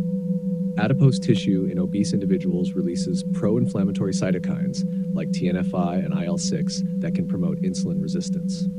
Beta cell dysfunction. Over time, the pancreatic beta cells cannot maintain the hyperinsulinemic response needed to compensate for increased insulin demands. This beta cell dysfunction is partly genetically determined and exacerbated by glucotoxicity and lipotoxicity due to persistent hyperglycemia and elevated free fatty acids. Amyloid deposition. Islet amyloid polypeptide, IAPP, deposits in the islets can contribute to beta cell dysfunction. Number 3, progression to hyperglycemia. As insulin resistance persists and beta cell function deteriorates, insulin secretion decreases and hyperglycemia ensues. Initially, this may manifest as an increase in postprandial glucose levels, progressing to sustained fasting hyperglycemia. Other forms of diabetes. Gestational diabetes mellitus, GDM, occurs during pregnancy and is characterized by glucose intolerance of varying severity. It is likely caused by the hormonal changes during pregnancy that lead to insulin resistance. Maturity onset diabetes of the young, caused by various genetic mutations leading to beta cell dysfunction. Each type of MODY is related to a specific genetic defect affecting insulin production or secretion. Secondary diabetes. Various conditions can lead to diabetes by affecting the pancreas or its hormone production directly, such as diseases of the exocrine pancreas, pancreatitis, hormonal imbalances, Cushing syndrome, acromegaly, or drug-induced diabetes. Understanding the pathogenic processes underlying diabetes is crucial for targeting interventions effectively and managing the disease to mitigate the risk of complications.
Prediabetes is a metabolic condition that precedes the onset of type 2 diabetes mellitus, T2DM, and is characterized by blood glucose levels that are higher than normal, but not yet high enough to be diagnosed as diabetes.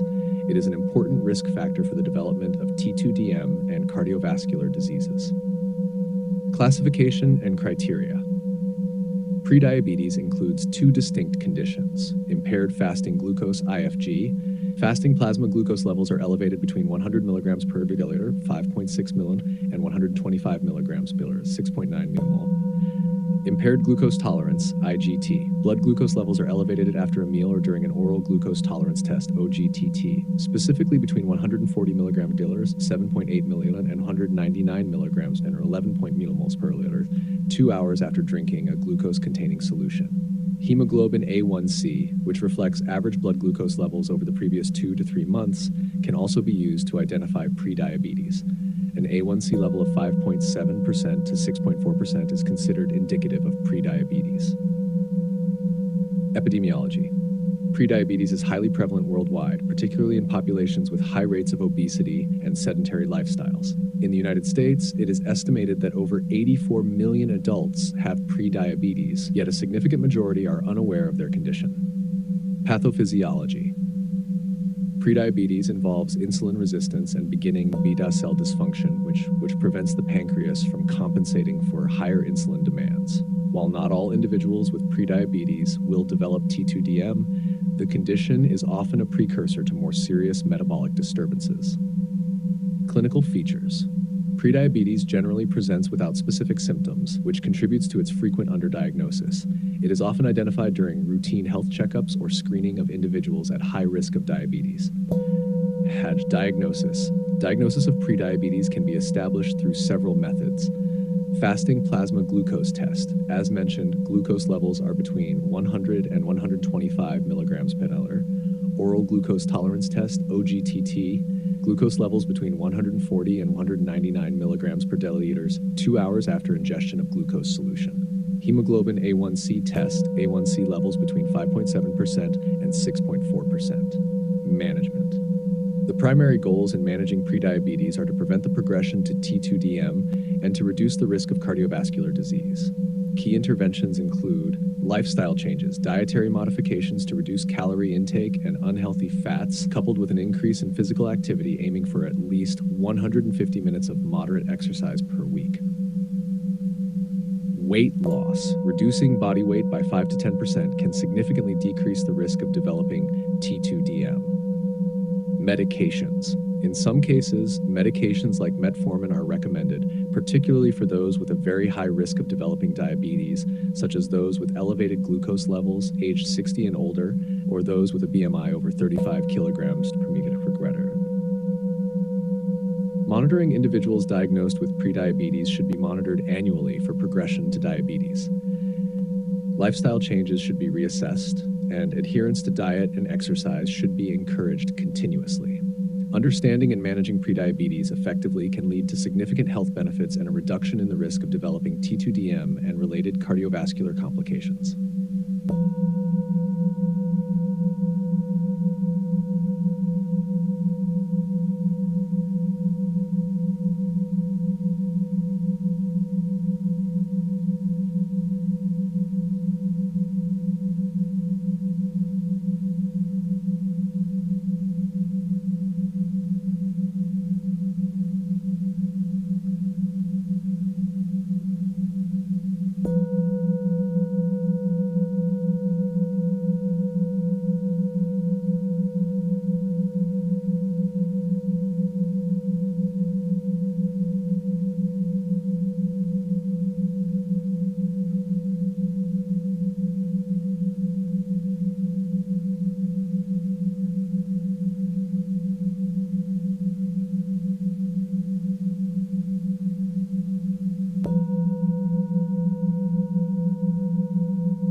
Acute complications of diabetes mellitus primarily arise from severe disturbances in blood glucose levels.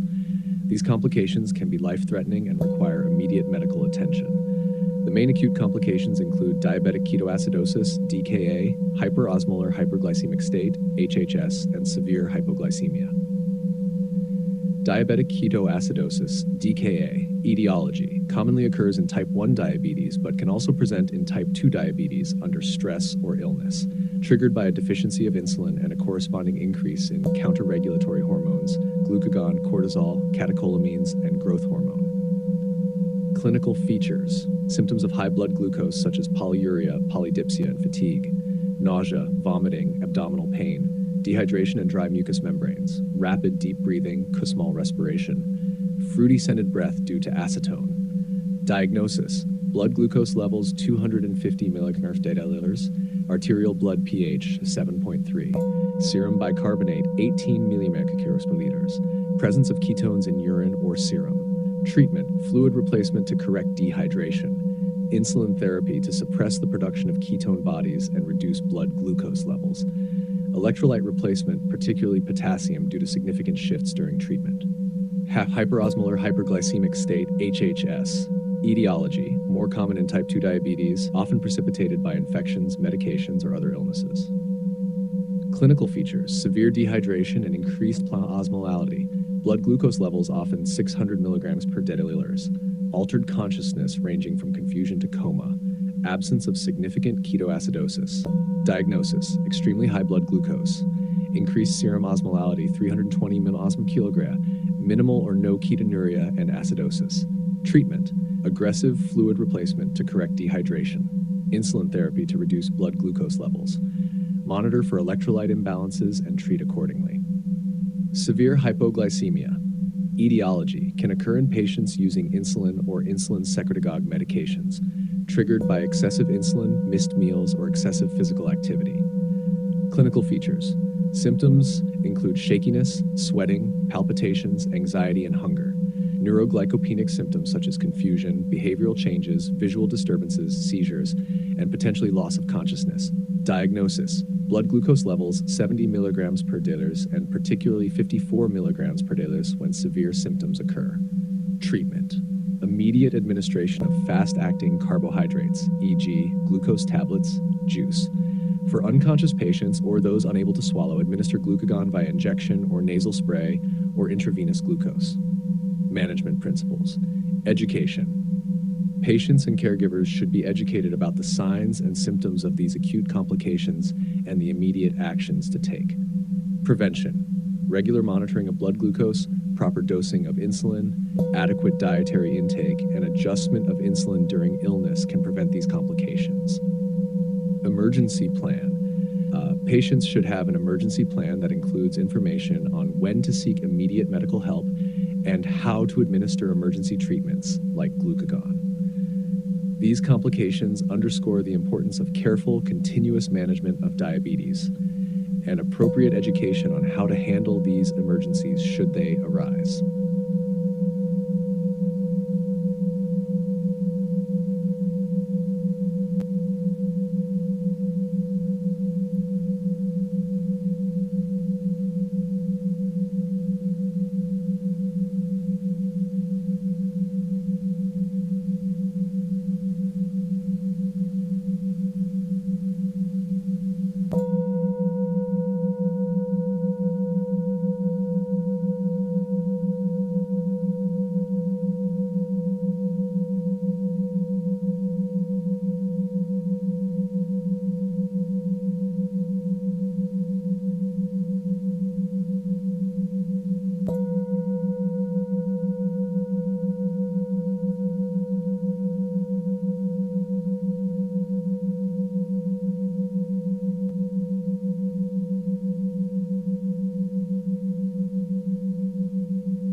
Chronic complications of diabetes mellitus result from prolonged periods of uncontrolled blood glucose levels.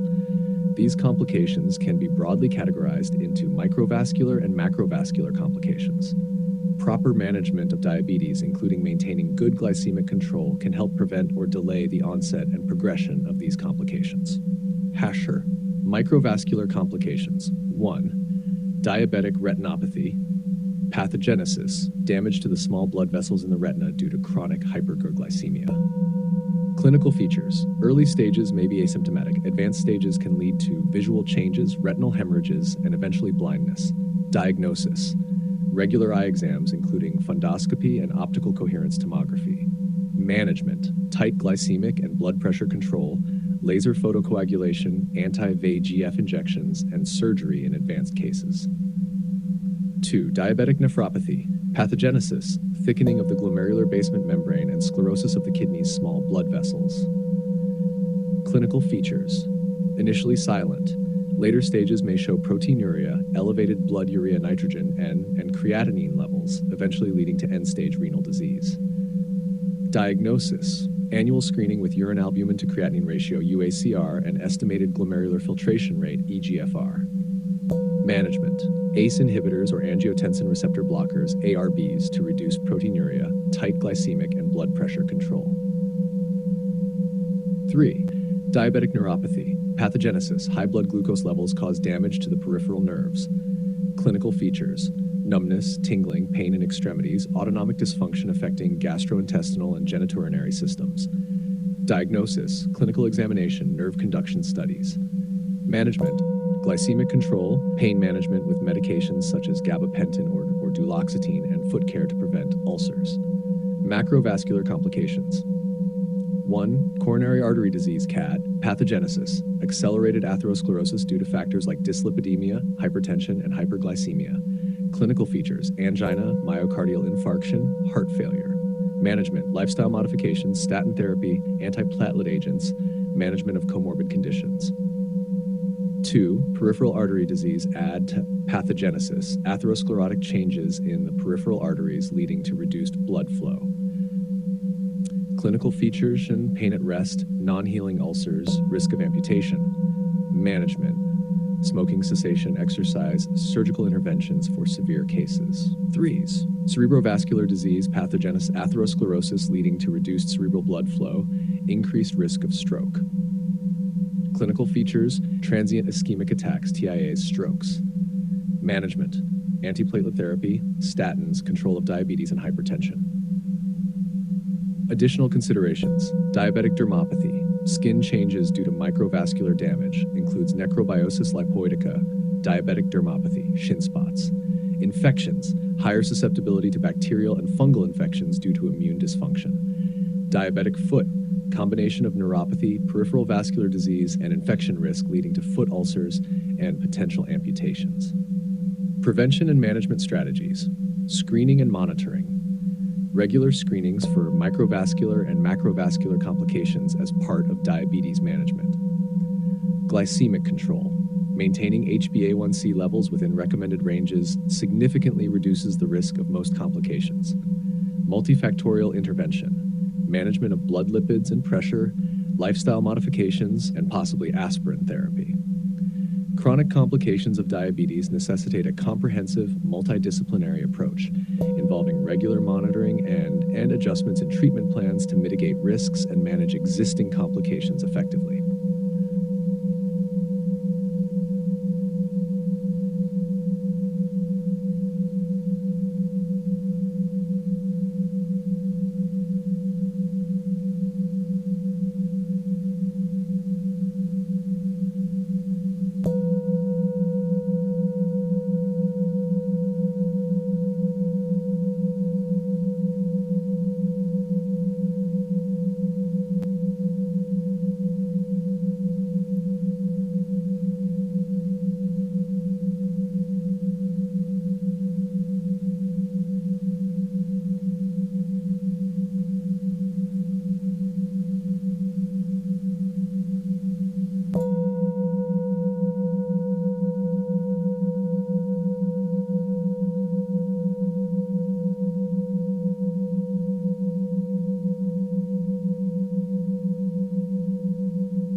Long-term treatment of diabetes mellitus involves comprehensive management strategies aimed at controlling blood glucose levels and minimizing complications.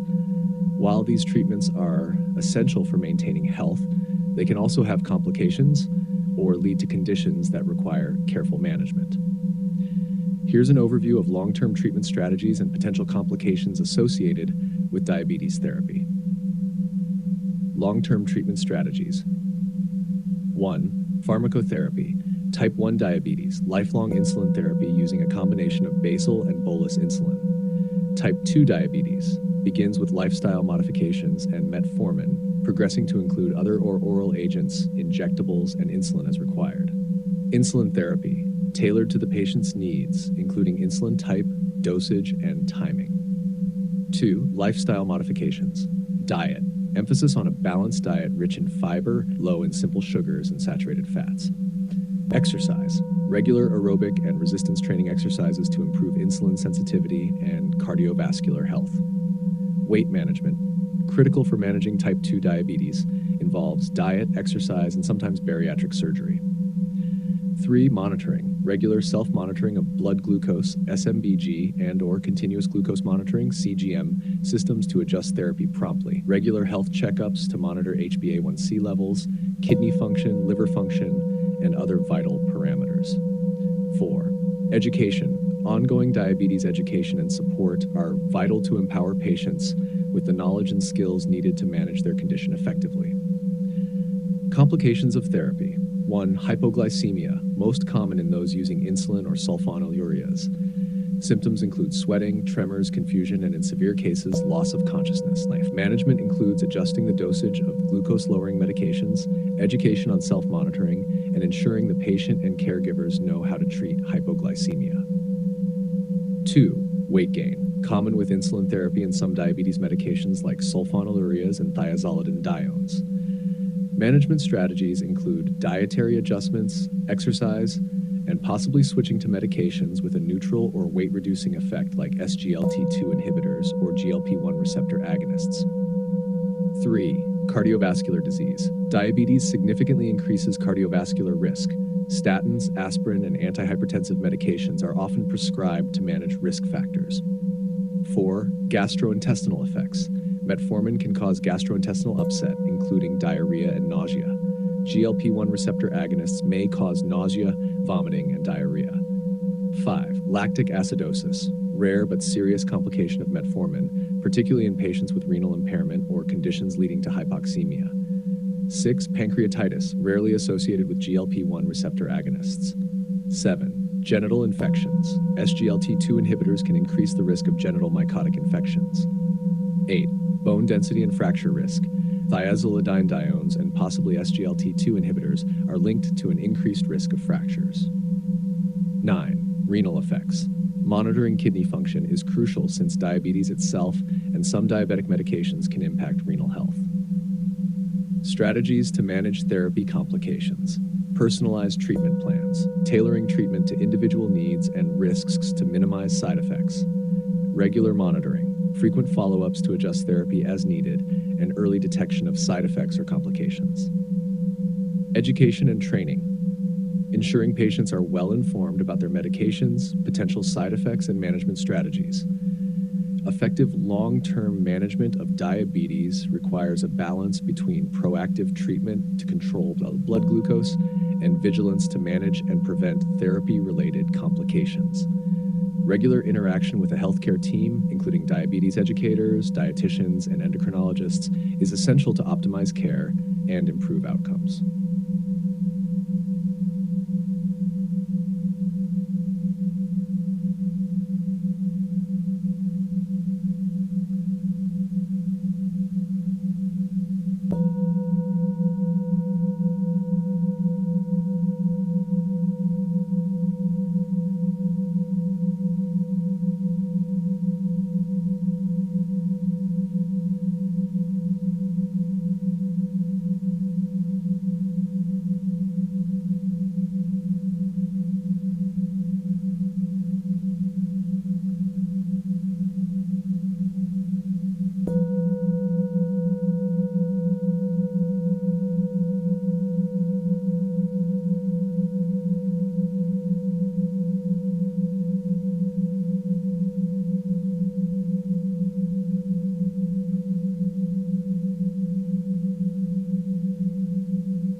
Hypoglycemia is a critical and potentially dangerous condition often associated with the treatment of diabetes, though it can also occur in non-diabetic individuals under certain conditions.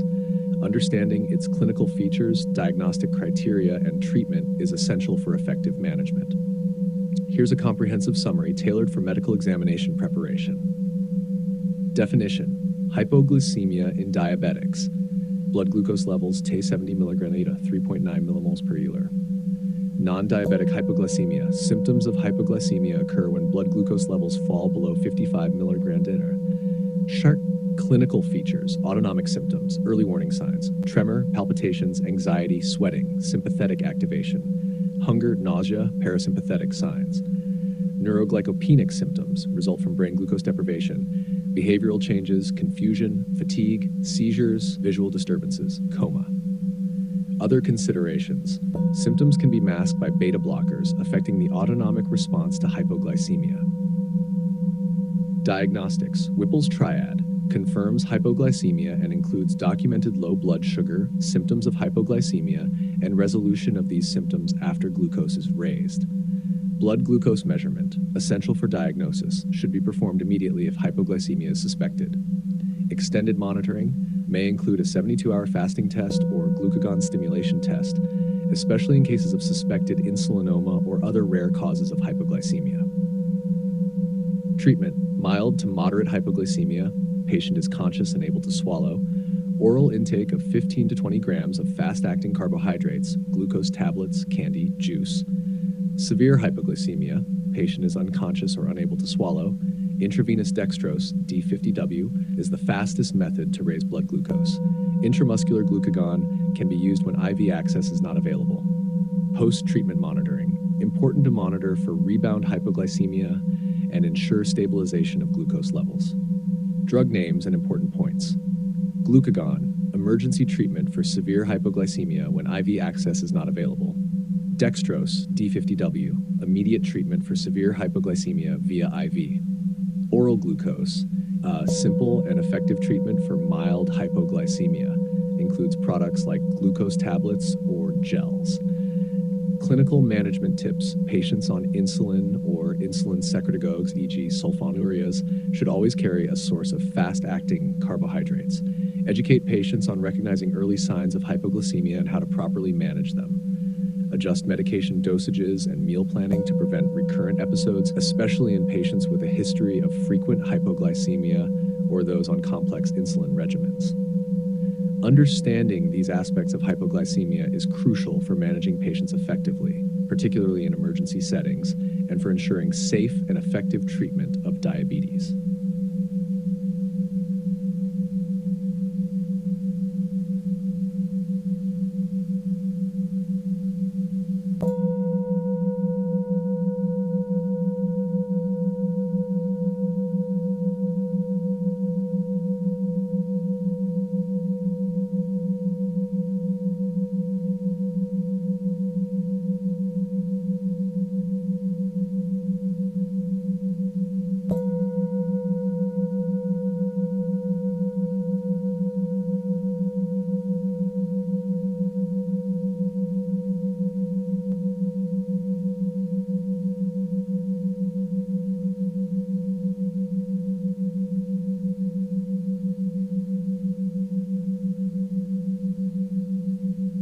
Hypoglycemia, characterized by abnormally low blood glucose levels, is a significant clinical condition that can have serious consequences, especially in individuals with diabetes. Here's an overview tailored for medical students and professionals. Definition: diabetic hypoglycemia, typically defined as a blood glucose level of 70 milligrams per deciliter, to 3.9 millimolar. Non-diabetic typically see symptoms occur at glucose level 55 milligrams per deciliter. Char etiology. In diabetics, commonly caused by an imbalance between insulin or other antidiabetic medications, food intake, and physical activity. Overdoses of insulin or insulin secretagogues like sulfonylureas, missed meals, or increased exercise can precipitate an episode. In non-diabetics, can be due to a variety of factors including excessive alcohol consumption without eating, severe liver diseases, certain medications, prolonged fasting, or more rarely, by insulin-producing tumors, insulinomas. Clinical features. Autonomic symptoms. Early signs triggered by adrenergic activation include sweating, tremors, palpitations, anxiety, and hunger. Neuroglycopenic symptoms occur as the brain becomes deprived of glucose and include confusion, blurred vision, seizures, weakness, behavioral changes, and potentially loss of consciousness or coma. Diagnostics. Whipple's triad is crucial for the diagnosis. 1. Documented low blood glucose. 2. Symptoms consistent with hypoglycemia. 3. Resolution of symptoms after the glucose level is raised. Laboratory tests. Immediate bedside blood glucose measurement is paramount. Further investigations depend on the clinical scenario but may include assays for insulin, C-peptide, and proinsulin to distinguish between endogenous and exogenous sources of insulin. Treatment. Mild hypoglycemia, patient awake and coherent. Administer 15 to 20 grams of fast-acting carbohydrates, e.g., glucose tablets, juice. Severe hypoglycemia, patient unconscious or not alert. IV dextrose, 20 to 50 milliliters of 50% dextrose, 50W injection is the treatment of choice. Glucagon, 1 milligrams IM or subcutaneously if IV access is not immediately available. Continuous reevaluation and monitoring to prevent recurrence are critical. Prevention. Careful management of diabetes medications, particularly insulin. Education on recognizing early signs of hypoglycemia. Encouraging patients to carry glucose tablets or other sources of fast-acting carbohydrates, especially if they are prone to hypoglycemic episodes. Understanding and managing hypoglycemia effectively are crucial for patient safety, particularly in those treated with insulin and insulin secretagogues. It requires prompt recognition, immediate management, and measures to prevent future episodes.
Here's a concise summary of obesity and metabolic syndrome, focusing on essential information that's pertinent for an internal medicine exam.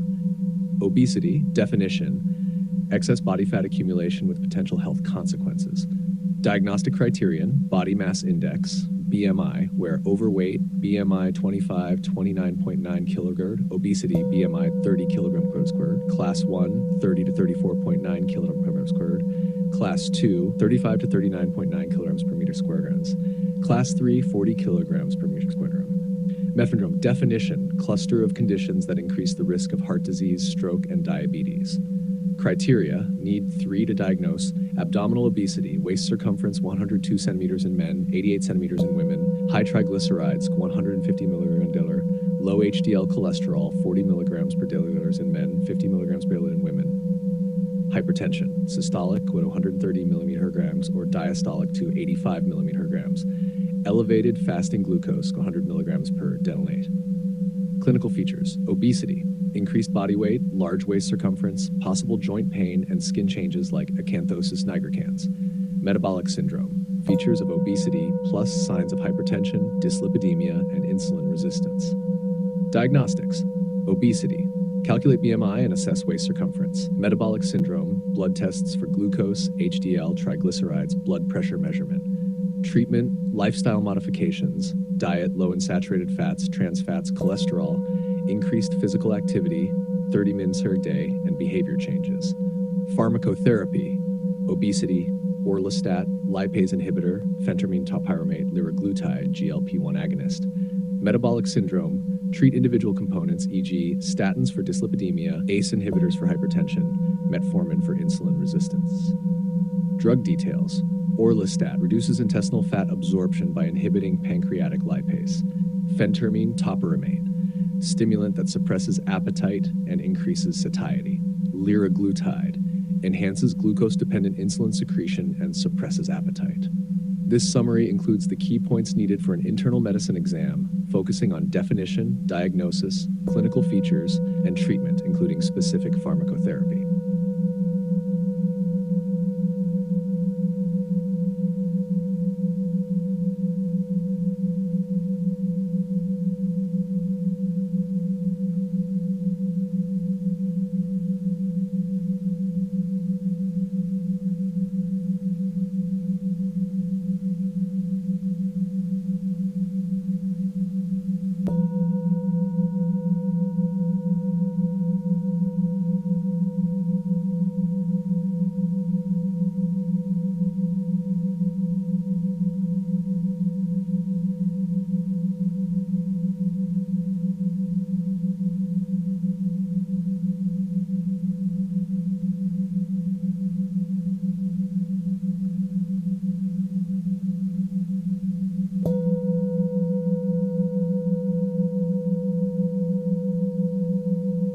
Metabolic syndrome is a cluster of metabolic disorders that collectively increase the risk of cardiovascular disease, type 2 diabetes, and stroke. Here's a detailed overview focusing on criteria, clinical implications, and management strategies for your internal medicine exam. Definition. Metabolic syndrome is defined by a collection of risk factors that are associated with a higher risk of cardiovascular diseases and diabetes. It is diagnosed when 3 or more of the following criteria are present. Diagnostic criteria. 1. Abdominal obesity, waist circumference 102 centimeters 40 inches for men or 88 centimeters 35 inches for women. 2. Hypertriglyceridemia, triglycerides to 150 milligrams or on treatment for elevated triglycerides. 3. Low HDL cholesterol, 40 milligrams in men or 50 milligrams in women, or on treatment for low HDL. 4. Hypertension, blood pressure to 130/85 millimeter Hg, or on hypertension treatment. 5. Elevated fasting glucose to 100 milligram or on treatment for elevated glucose. Pathophysiology. Metabolic syndrome is primarily driven by insulin resistance, which is a common pathway leading to the development of both type 2 diabetes and cardiovascular diseases.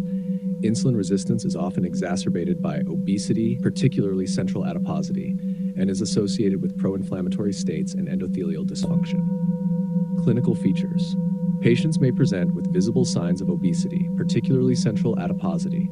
They may also have associated comorbid conditions such as polycystic ovary syndrome, PCOS, non-alcoholic fatty liver disease, NFLD, obstructive sleep apnea, and signs of insulin resistance such as acanthosis nigricans. Treatment management of metabolic syndrome focuses primarily on lifestyle modifications to address the risk factors. 1. Diet. A diet low in saturated fats and high in fiber, such as the Mediterranean diet, is recommended. 2. Physical activity. At least 150 minutes of moderate intensity aerobic physical activity per week, or 75 minutes of vigorous intensity activity. 3. Weight management. Weight loss of 5 to 10% of body weight can significantly reduce insulin resistance and improve metabolic profiles.